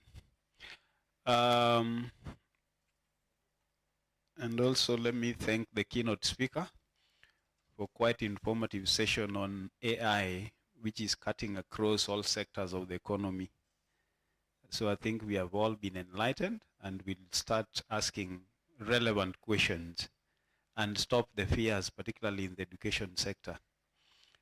Now we are moving to the session of presentations. And the presentation in this room will be virtual. So all our presenters will be virtual. And I want to believe, because of time, just housekeeping issues. We have so many presentations, and the chair had already indicated we will be taking only 10 minutes for presentation, and then 5 minutes for questions and discussion. I hope you bear with us. On the floor now is Eli Otunga. So Eli Otunga will be the first presenter. I don't want to say much about him because this is a virtual presentation. He'll be very brief, so I'll request him to introduce himself and what he's going to present to us. Thank you so much. Once we are ready, the technical team, kindly usher in the presenter. Thank you. Eli, can you hear me?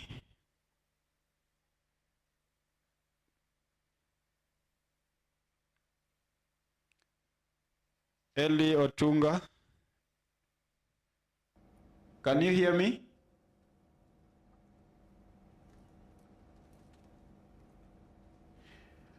Sorry, so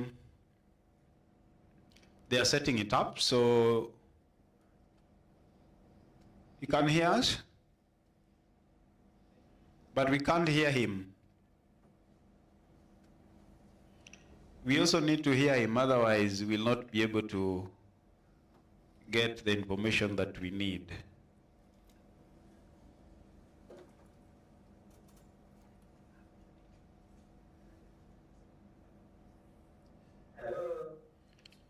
Thank you so much. That's Eli Otunga, who is also one of us in the university, but I think he's away abroad. So Eli, you'll be presenting. Hello. Eli, can you hear me? Yes, yes. Thank you so much. So I'll be Thank you so much. I'll be giving you the floor shortly. Elisha Omoso, who is chairing the session, and all the presentation are going to be online.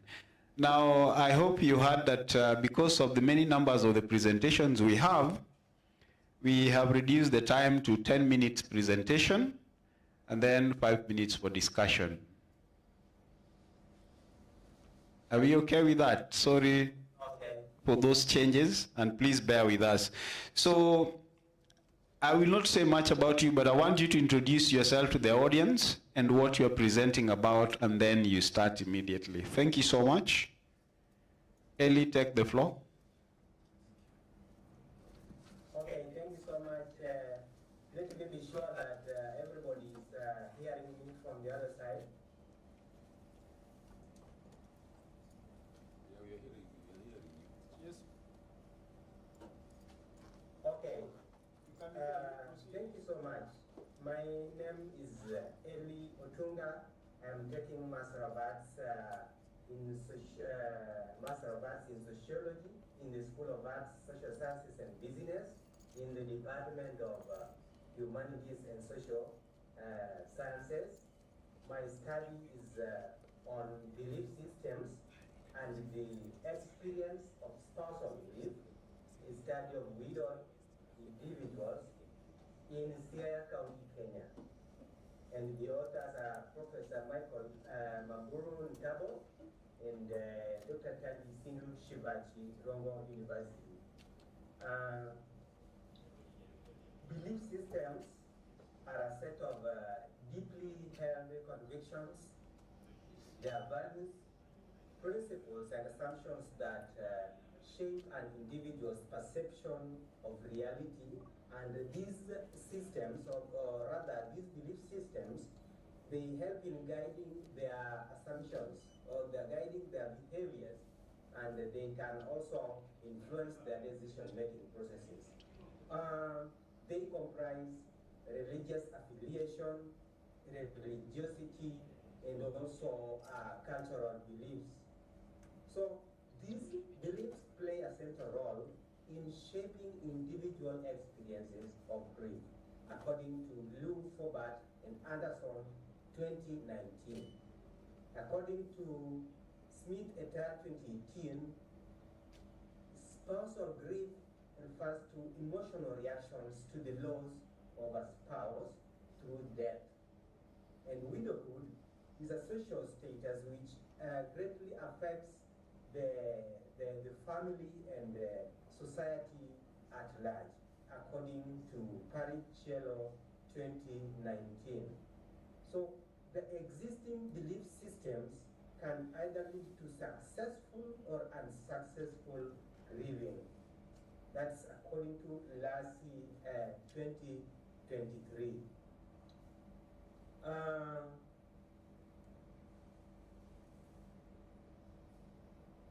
Cultural beliefs have significant influence also in rural areas of developing countries. That's according to Birick 2019. Then according to Parmesh 2023, we found that in European countries such as Greece and Portugal, the widows report notably shows that there is lower life satisfaction compared to non-widowed individuals. Then in Nigerian communities, widows often undergo prolonged mourning and restrictive rituals like isolation and wearing black, harming the mental and even the emotional well-being. That's according to Eteng 2022. Then according to the UN 2023, we find that Kenya ranks the 33rd. Kenya ranks 33rd globally for being a difficult place for widowed individuals, and mainly this is due to weak social support and protection.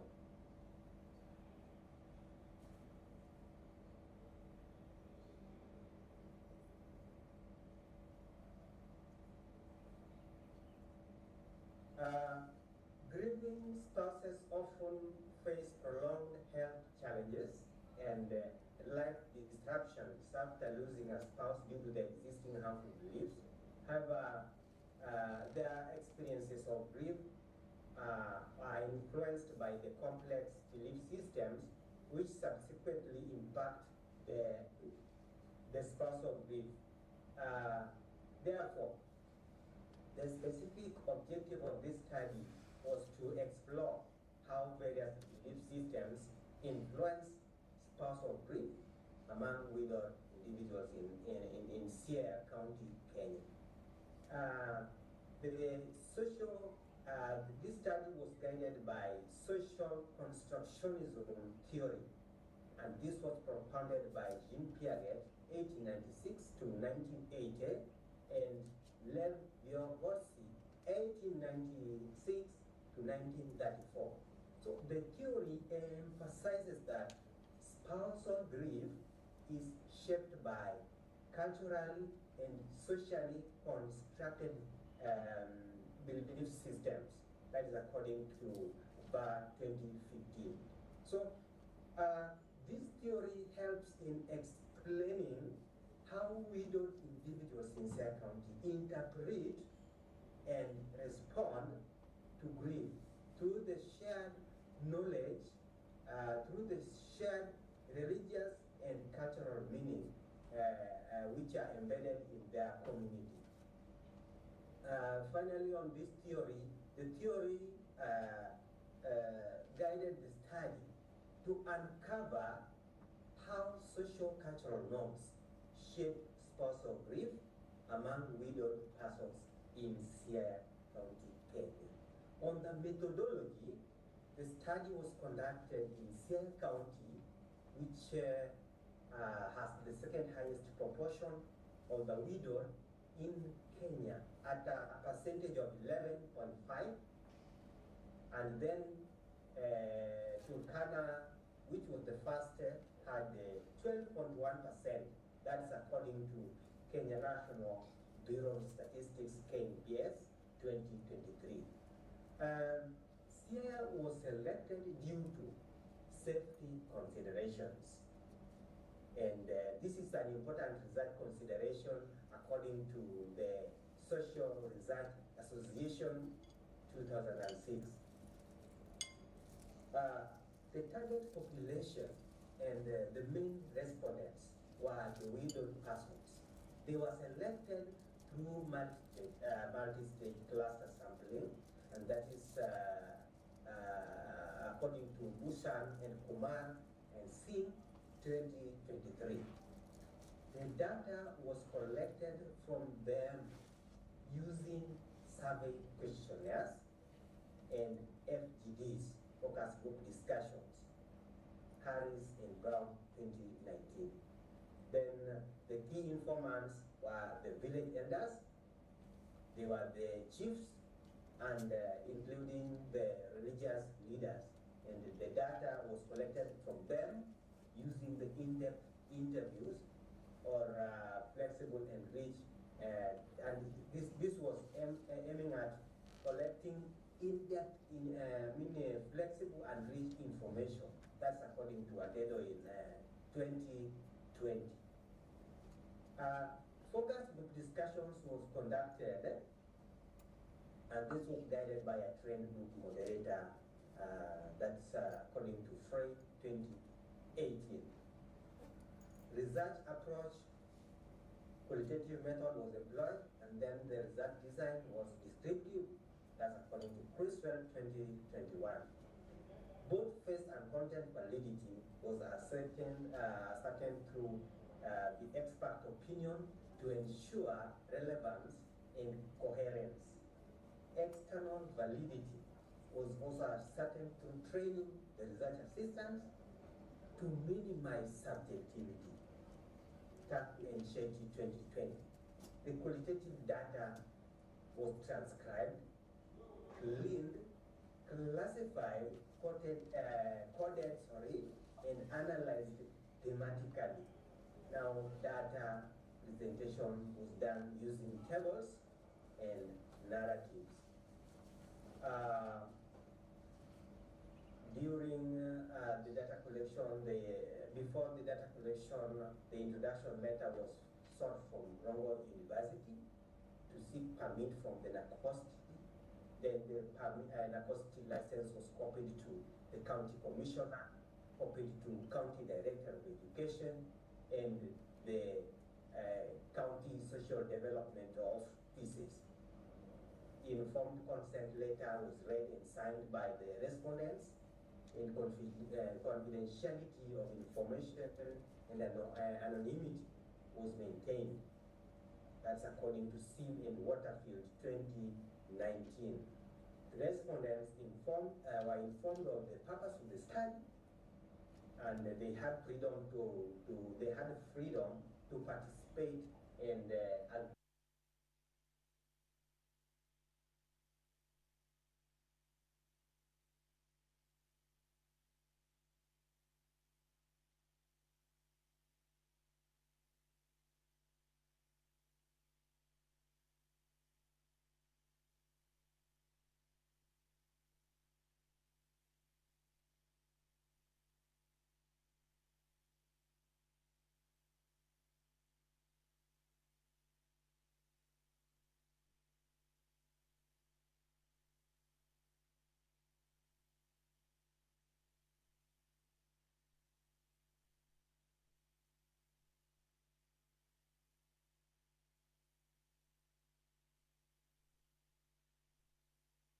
the study concludes that local administrators, religious leaders, and county policymakers should be involved in addressing the challenging beliefs and customs that surround the widowhood.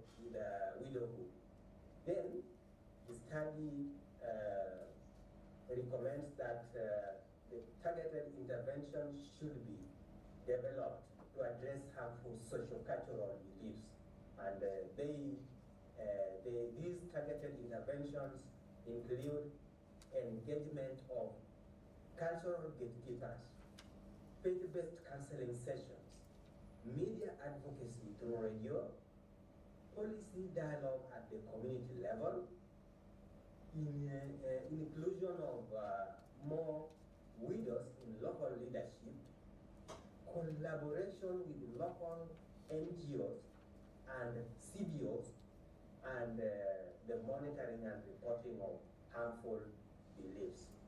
Thank you. Thank you. Thank you so much, Eli Otunga, on his presentation on belief systems and the experience of spousal grief. That was presentation 58. Now it's a time for us to interact with the presenter. If there are questions, I hope the microphone is there so that we can put questions to Eli in the next 5 minutes. Any question from the floor? Any question? Or something that you need clarity?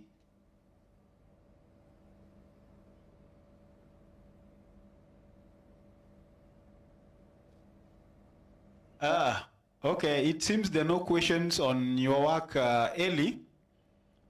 It's like they got... Yes, please. I'm saying it seems there are no questions from the floor. And it seems like they got everything you are saying about belief systems and the experience of spousal grief. Spousal grief are people who grieve after they have lost a partner. Is that what you mean? That's what you are referring to? Ah. Thank you so much. So, yes, question from online. Yes, go ahead. That's who? Just tell us your name, then you ask the question. This is Daniel, and my question is maybe to just make a clarification. If in your study you tried to maybe compare how spouses in other regions or maybe other continents deal with the grief, and maybe are there things that we can borrow, or maybe we can borrow from the grieving of spouses in Syria. Thank you. Ellen, did you get the question?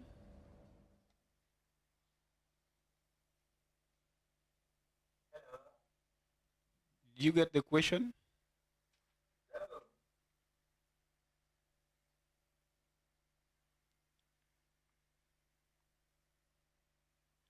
Can you hear us, Eli?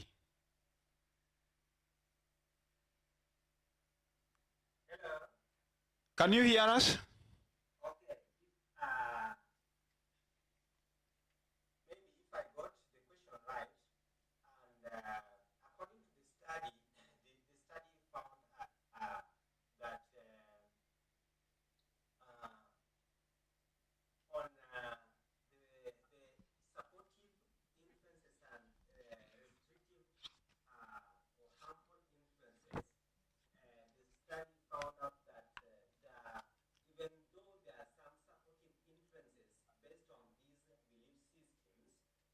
There are also other harmful influences that need to be addressed by the local government, by the community itself. And examples are, in Syria we still find that there are some strict mourning periods that is imposed by church doctrines, pressure to conform to faith-based rituals, regardless of emotional readiness, that is on religious affiliation.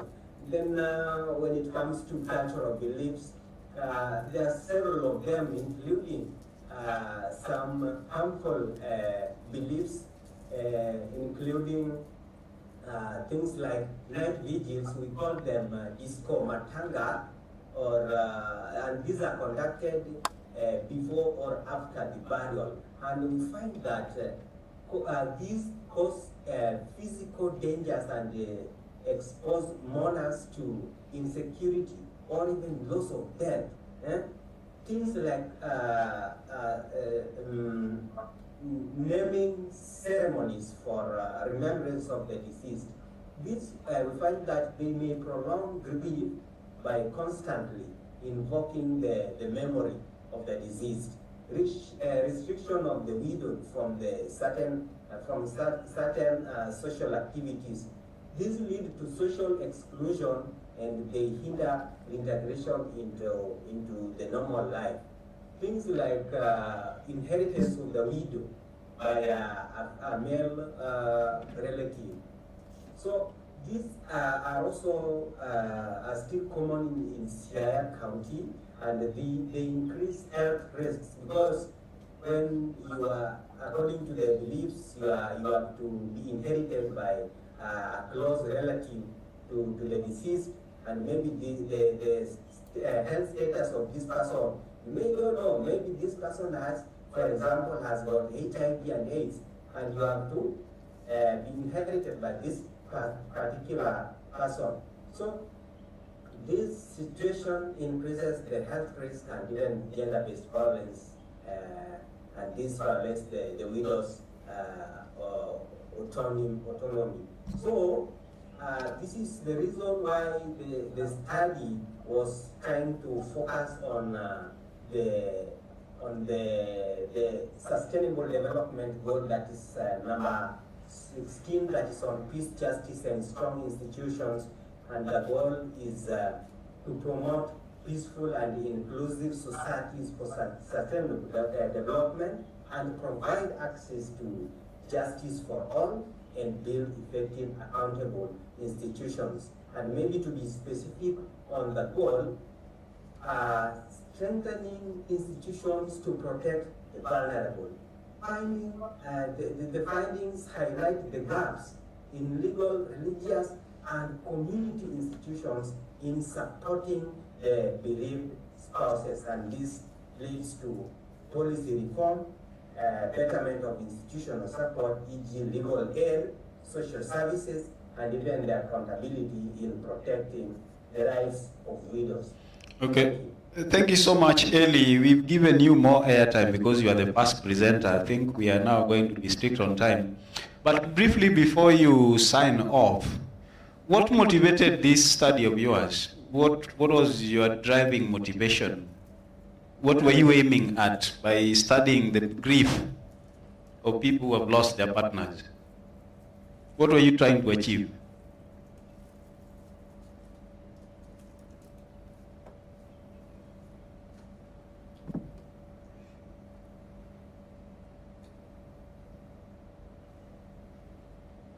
Hello. Eli, can you hear me? The technical team is like, we are not getting each other. Can you get me?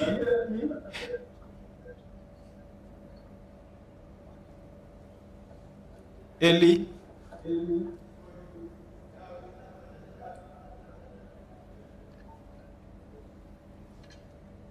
Okay, we are having some technical hitch. Hello. Eli, can you hear me now?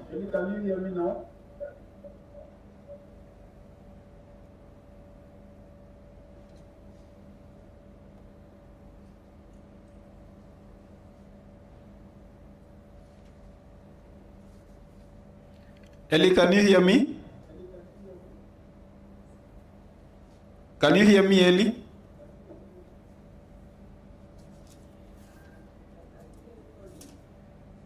Pardon? You are hearing all of us.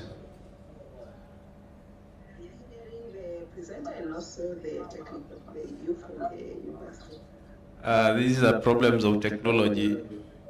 I was just asking Eli, what motivated your study? What were you trying to achieve by studying partners who have lost their spouse and are in grief period?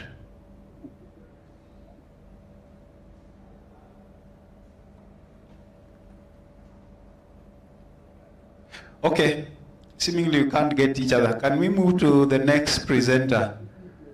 Pascal, kindly help us so that we are able to communicate with the people who are online. Seemingly they can't get us.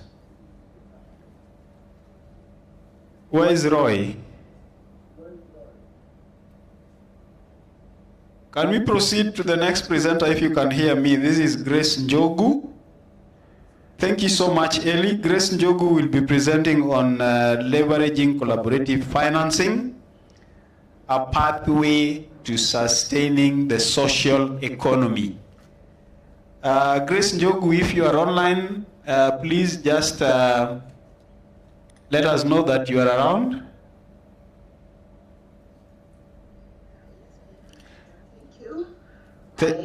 I receive guidance as to whether you project for me or I'll have sharing rights. We'll prefer you have the sharing rights. We'll give you the sharing rights so that you can share your slides. Meanwhile, Lynette Rakiro, if you are in the room online, please also prepare. You'll be the next presenter. Lynette Rakiro, if you are online. Kindly give her the rights to present, to share the slides. Hello.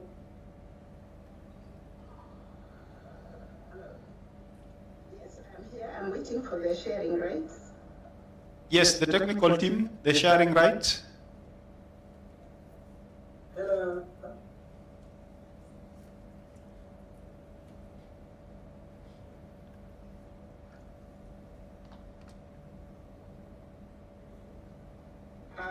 Let someone confirm whether I'm sharing my screen kindly. Yes, we can see. Thank you. My name is Dr. Grace Njogu, and I bring greetings from Rongo University of Technology. Happy to be here. I'm presenting my work. This is part of a research recently conducted in Kenyaga County. I have taken one objective for this conference, which is about collaborative financing and sustaining the social economy. Why this social economy? Because social economies, they are more about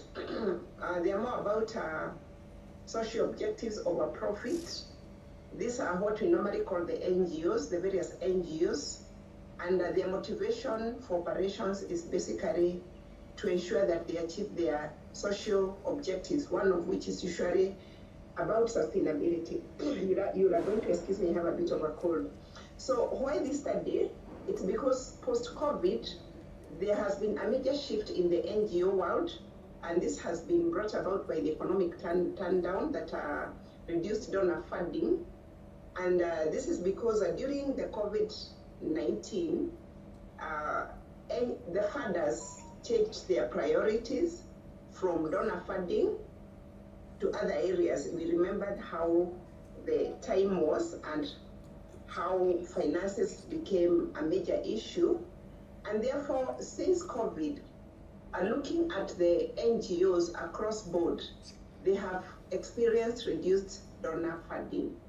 So this study is looking at how have the NGOs adopted from that position to ensure that they remain sustainable financially. So looking at the literature which is existing, there is limited evidence regarding the innovative funding strategies that have been adopted post-COVID-19. And therefore, this study is focusing on what innovations have been put in place financially to ensure sustainability, and specifically looking at the extent and effect of partnerships and alliances, and also evaluating the role of community engagement in the social economy organizations. So this study is anchored on what is called the collaboration theory. And basically, the collaboration theory is about shared goals, shared trust, and joint decision making. And one of the key things in this theory is the realization that no organization will succeed or fail in isolation. And this not only applies to organizations, but also to individuals. And therefore, for an SA organization to survive, then there is need for it to either be in collaboration with other organizations. This theory also, this study also borrowed from what is called the Strategic Alliance Formative Assessment Rubric, and this recognizes the 4 stages which are adopted by entities, which include networking, cooperation, partnering, and merging. And this is a hierarchy starting from the lowest, which is networking, and to the pinnacle, which is merging. And this SAFA framework has resulted in community engagement to ensure that local needs are sustainable. So for this particular study, I was looking at the financial indicators as shown by the funding base. Remember, I've just mentioned that donor funding went down, and therefore, what is the funding base that can be attributed to diversification? What are the financial reserves of the responding entities? And are the sustainability strategy aligned to the financial needs of the entities? We were also looking at the strength of internal controls. Remember, most of the owners of the NGOs are usually not the ones directly on the ground, and therefore the look of internal controls to ensure that funds are put to the intended use, and also self-sustaining activities. So the method was both qualitative and quantitative, and the target was the NGOs, agricultural NGOs in Kirinyaga County, which is in central Kenya, and data collection was through questionnaires, follow-up interviews, and key informant interviews. The results, we had quite a good response, which was 37 out of 42, and out of the respondents, 29, that is about 30% of them had halted their operations because of financial difficulties. However, the perceived financial sustainability index, the respondents themselves felt they were financially set to an extent of 61%. Now, looking at our indicators with regard to collaborative practices and guided by the theory, we found that 65, we were looking at what were the forms of collaborations or networkings or such working together, alliances and so on that were in place. So 65% of the respondents were in partnerships, either with the government for training, either with the healthcare providers. Remember, our respondents are in agriculture, but we found a lot of collaboration with other service providers. We also found, and also alliances with local community networks offering the different services I've just mentioned to an extent of 72%. The ones that were specifically working with government departments, either for health, training on financial literacy and others, and general capacity building were almost 60%, that is 59.4%. And then we had 55%, which was very impressive, about joint ventures, where there were business value chains from the farmers and other entities that were taking up the produces and putting them in the value chains, ensuring ready markets and liquidity for the respondents.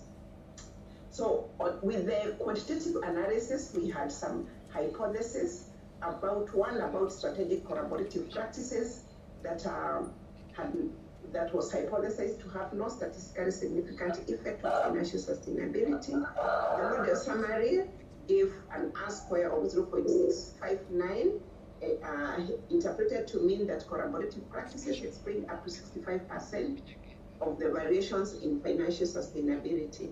And this was supported by a p-value which was less than 0.05.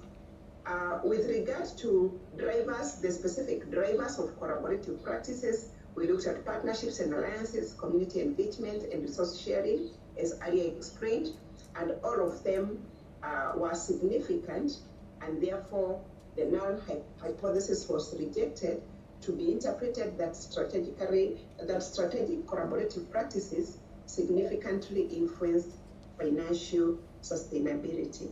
And this is to mean that for an organization that is operating at the grassroots, remember we are looking at sustainability to have impact, then there is need for collaborations left, right, and center, and also to echo what we normally say, that no man and therefore no entity is an island on their own. And therefore I move to the key insights coming from the descriptives and the informant interviews. One is about collaboration for survival and sustainability. I think I've just explained that for the 29.1% that shut down, then a lack of collaboration may have contributed to their unsustainability. And then regarding collaboration as a resource sharing tool, that consistent with Brian's 2018, survival often requires adaptive behaviors to external shocks while still focusing on the core mission-driven activities. And this came out very well from the qualitative data that was analyzed. Regarding partnerships for enhanced organizational efficiencies, we found that where partnerships were in place, there were higher efficiencies. A case in point is where different officers would offer services that cut across. For example, whenever there was training by government regarding health, this study happened immediately after the COVID season, and therefore whenever there was, for example, an activity that required government officers to come and sensitize people on health, there was also a lot of partnership because the entities would use such forums to come and further their agendas regarding their agricultural entities. So it was also found that despite the COVID-19, there was a lot of resilience, there was strategic alliances and issues of food resources and CSR initiatives that were there through churches and other social entities. They led to the formation of very strategic alliances which have stood the test of time to date. We also acknowledged that in the study that there were other unexplained variances, suggesting that there could have been other factors that were not captured in the study that may have significantly impacted on collaboration outcomes. From a review of literature, there is evidence that organizational culture, there are some, just like we have individuals who are introverted, we do have organizations that do not really want to share resources or to get into partnerships with others. We also acknowledge leadership styles may differ, and past experiences, once bitten, twice shy, as well as issues such as community trust. So all these may have influenced, but these were not input in the study. And therefore, recognizing these gaps, we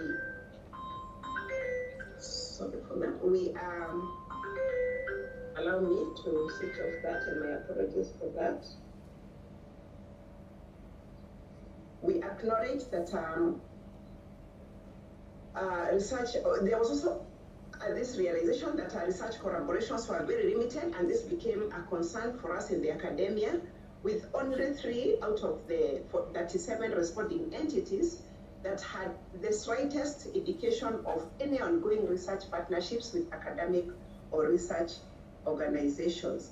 So as a summary, we are saying that blended financing will attract investors and reduce financial risk. And the future outlook, therefore, is about resilience, being for innovative partnerships, and this is going to enhance the long-term viability of organizations. So again, we have these observed practices, collaborations, partnerships and alliances, community networks, community-based initiatives. We realize all of us right now, if you check your WhatsApp, you are in a lot of crowdfunding. We found that this is also part of what worked for these entities during the COVID and even post-COVID. There's a lot of crowdfunding. We want to do a tank, we want to sink a borehole. Can we have crowdfunding? And it is this all is about innovations that were previously not there when entities were very dependent on donor funding.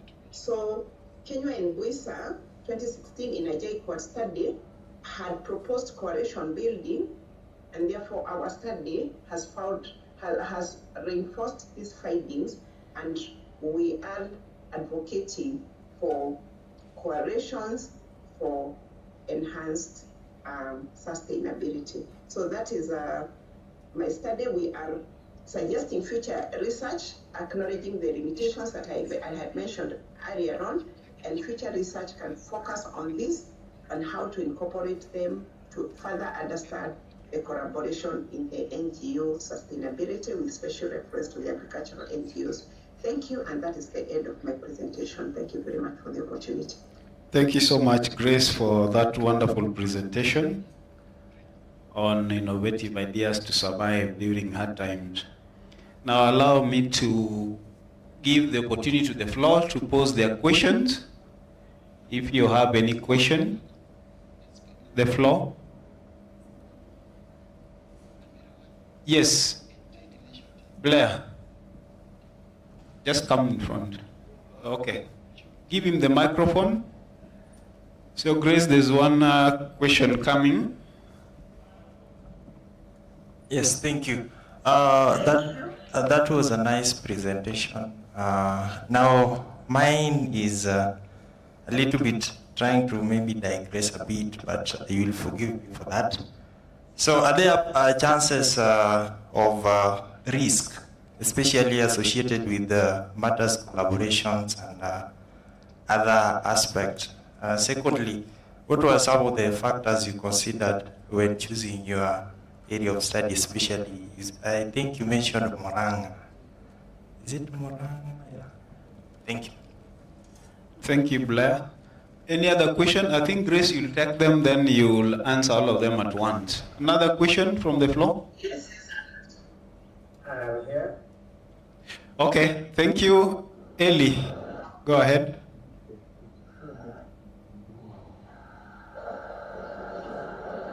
Please ask your question. Ask your question. Okay. Thank you so much. Now to the presenter. First of all, to say that the presentation was wonderful. These are very, very important study. But then I would like to ask the presenter that among the 17 sustainable development goals, which one, to be specific, is this study trying to address? Thank you. Thank you, Eli. And maybe my last question, Grace, is this study seems to have been done during or after the COVID era, which should be around 2020 to 2022. Now we are in 2025, that is roughly 3 years. My question is, has your study had any impact on practice at this juncture? And if there is, what is the impact on practice? Thank you.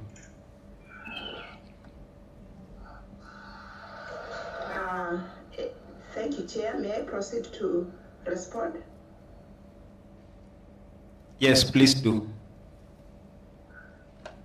Thank you. And to the first question, whether we have, sorry, I am sharing my screen. Let me stop share. Whether we have the risks associated with collaboration, and yes, collaboration brings issues. One of the issues we think that may have caused some of the entities not to have collaboration is about past practices. And during our key informant interviews, we realized that some organizations would talk about collaborations that ended up with issues that with mistrust issues and people jumping ship in between. We had 2 cases. I'm referring to my notebook on that.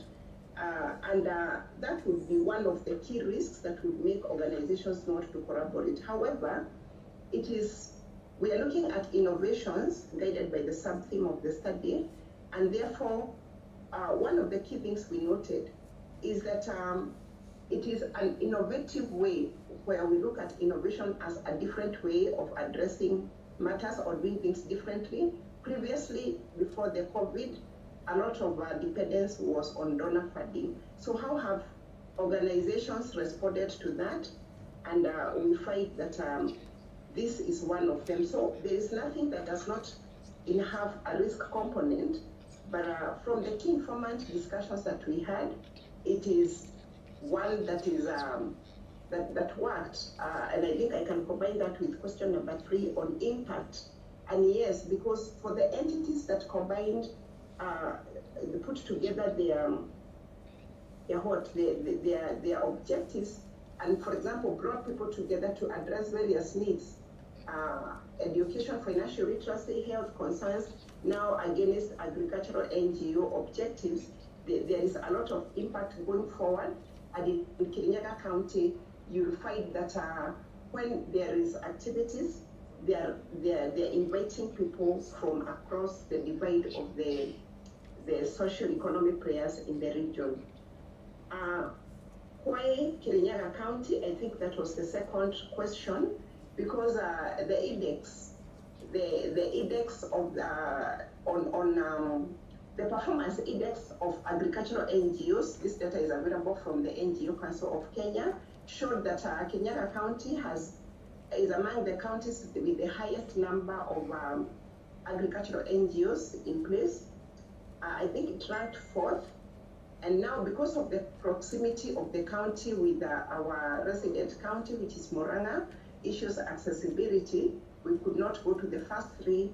And therefore, this study, because it was limited in a way, it is a funded research, and it was limited both in terms of finances and in terms of time. We therefore opted to work with what was easily accessible to us. Matters sustainability, SDGs, the various SDGs are addressed, including food and security, including productivity. There are many, it cuts across, and if I were to share the full document, we are looking at this study as cutting across many sustainable development goals. I tried looking at them, but I realized time is not on my side. Finally, whereas the theme of this conference was about AI and innovations, the AI may not directly be a component of the study, but innovations is, and therefore that is why we chose to present this study in this workshop. Thank you, Chair. I hope I have answered the questions from the floor. Thank you so much, Grace. Thank you so much. That was a good presentation. And now allow me to move to the next presenter, Rakiro Lynette. Are you online? Lynette Rakiro. Thank you for the opportunity to receive greetings from Murang'a. Thank you. Thank you so much. I believe you're still with us. Yes, I am. And thank you for the keynote address from UNESCO. That was very insightful at a time like now. Very much appreciated. Thank you so much.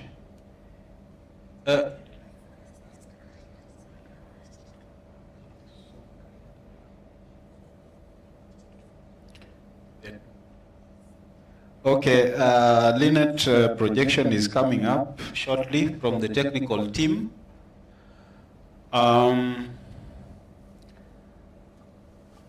We have been generous with time for the first 2 presenters, but we hope now as we move forward, the next presenter should not take more than 12 minutes. If you pass 10, just 2 minutes. And then when you are answering questions, please try to be as brief as possible, just to help us cope with time. Thank you so much. I can see Lynette Rakiro's slide is on the board.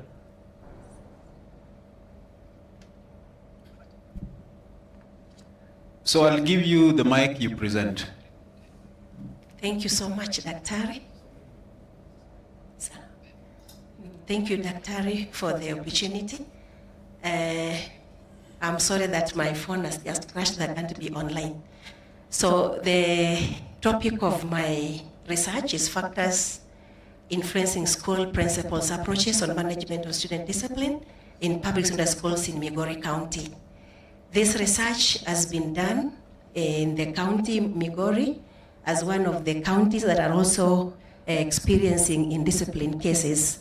So we know that management of discipline in schools is very important per the guidelines of the Ministry of Education. So globally, discipline is always important, and we have seen that those countries like the Finlands, the other countries, they succeed because of the discipline of the learners. So we have seen that in Africa, we also see so many indiscipline cases according to the people who are done research like 2017 Kelly. We are seeing that discipline is also very important, and the approaches also that we use is very important. And this one is what is bringing the factors that are making discipline to be up to date in schools. We are seeing that the ban of corporal punishments in the global world as one of the punishments that are being given to the learner has been withdrawn due to the fact that it is bringing fear and not giving the learners the right thing to choose on. So this is why the research is being done on the factors. When we see the statement of the problem, we are seeing that the ministry has brought in policies and regulations to be followed in the discipline, but still we are seeing that we have so many indiscipline cases that are coming within our country. So we are seeing that we have the conceptual framework that has just been passed, and please can we see that? We are seeing factors. With these factors that we see to bring in effective management of discipline, like the principals factors, we are seeing the parental factors and the school factors. If they are all come in with the government policies in place, then the management of the discipline will be up to date. So we are seeing this one, that most of them are not working so well, and therefore we are seeing that the research is being carried on, and the research has used cross-sectional survey research it was done with both qualitative and quantitative, and the research instruments that were used were questionnaires, interview guides, and focus group discussions. This research was done in Migori County, and the population that were the respondents were, we had 271 principals, 271 deputy principals, 271 student leaders, and 10 sub-county directors, and 175 teachers. So this one was sampled, and they carried out, they gave their respondents as the research was being done. So we are seeing that there was that now analysis. Can you see the next slide? The data analysis that was done, and we are seeing, according to Cheriot and Simato 2016, we used the figures 1 to 1.00 to 1.44 not effective, and 1.45 to 244 low effective, 2.45 to 344 effective, and 3.45 to 4.44 highly effective. And where the qualitative analysis was done using t-test, as that was going to give us the opinions, the varying opinions when they were put on the SPSS. So when we see this analysis, next slide please, we are seeing the results that they came up, and we are seeing that most of the factors that we had, like the principals' attitudes, we are seeing that most of the respondents had it at a moderate effectiveness level, and then we have parental involvement that was also coming at the moderate, and we're also seeing this, the school size was also bringing at 31.3. That was also the moderate part, and we are seeing principal disciplinary experiences. That was also a factor that has seen us very high at 31.4, and we are seeing principals' communication skills was also coming at the 36.8, that was high. Then policy guidelines from the ministry was also coming at 35.3%. The teacher involvement also was high. So according to these results that we have just seen, and the frequency responses was just almost the same, the way they have been put on the table. So we are seeing that when we look at these factors, that if they are used in the school, will bring effective discipline in the learners. So when we looked at all these factors, and we are seeing the factor that was coming up was principal's attitude. The attitude that the principal has towards the school and towards the learner will always bring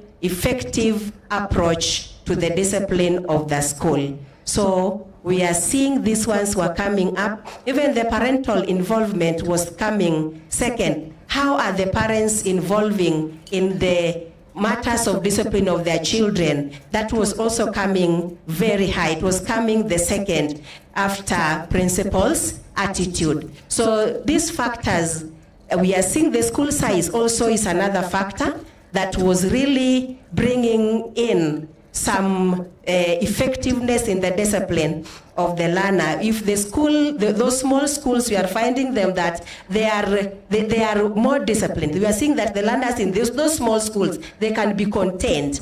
But we are seeing that in those large schools, sometimes they are not contained. So the school size factor was also coming up, and we have the principal's disciplinary experience.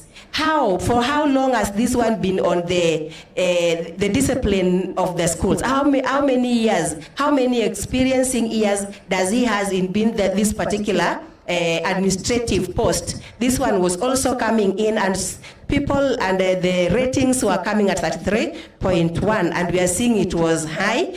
And it is true that if you have the experience, everything will be well, because we know experience will always make things perfect. So that experience of the principal will always bring effectiveness of the disciplinary approaches. So we are seeing also the next one is the principal's communication channel.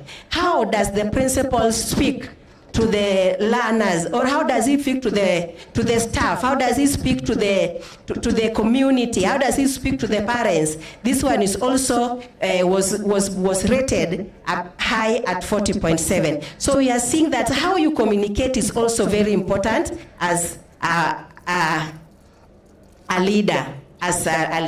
Next, please. So just pass because of time. So we ran the hypothesis. And we had seen that this hypothesis, when it was put on the p-value came at 0.05. This one was making us to ensure that there is statistical significant relationship between factors influencing principal approaches and management of student discipline. So the null hypothesis was rejected, and we have to accept the alternative. Please go to the next one. So in conclusion, it is said that the principal's attitude is very important.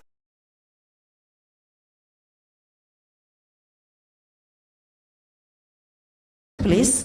So the recommendation is that if the schools have to have good discipline, there must be active guidance and counseling department, and also there must be that integration of withdrawal of privileges. If they are there, the learners do something wrong, they will not be there. Then we see that the Ministry of Education through BOM should establish a voted that the learners that are there should be given rewards. The principal should have something to reward those who are doing good things. Otherwise, thank you so much, and be blessed.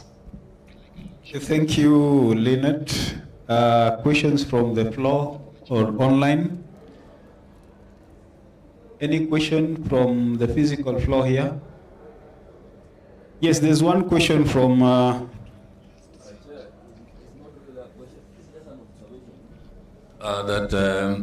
the presenter, when he's making recommendation, they should be based on the findings by the research objectives. Two, there was also the other tables he was presenting on the responses. There was one observation that there's repetition. repetition factors. Yeah, the slides. So you'll check. Okay, thank you. Do you have any question online? The last question? Online? Okay, I want to believe there is no question online. On the physical floor, I don't want to lock out anybody. Okay, thank you so much. One question, the last one.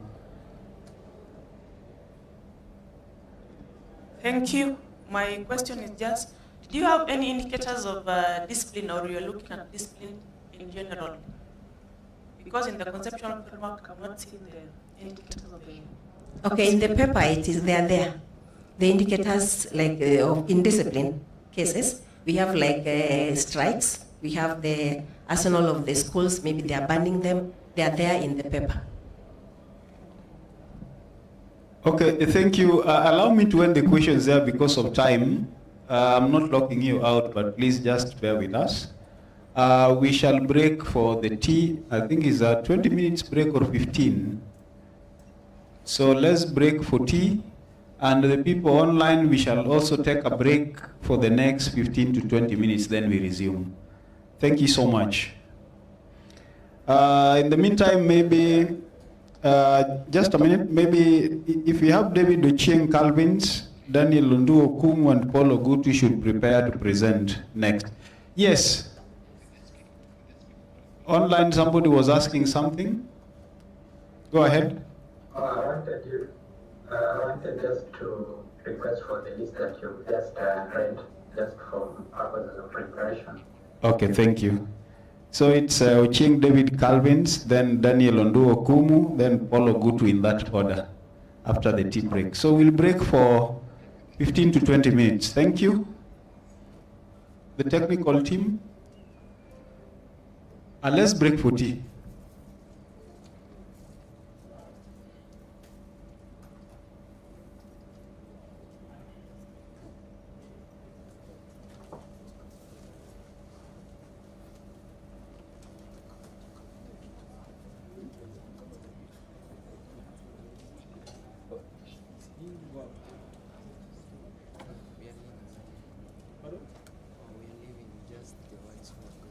Somebody must remain within it.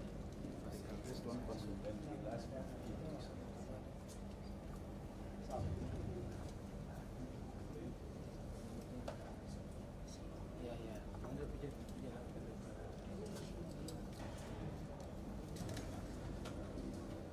Okay.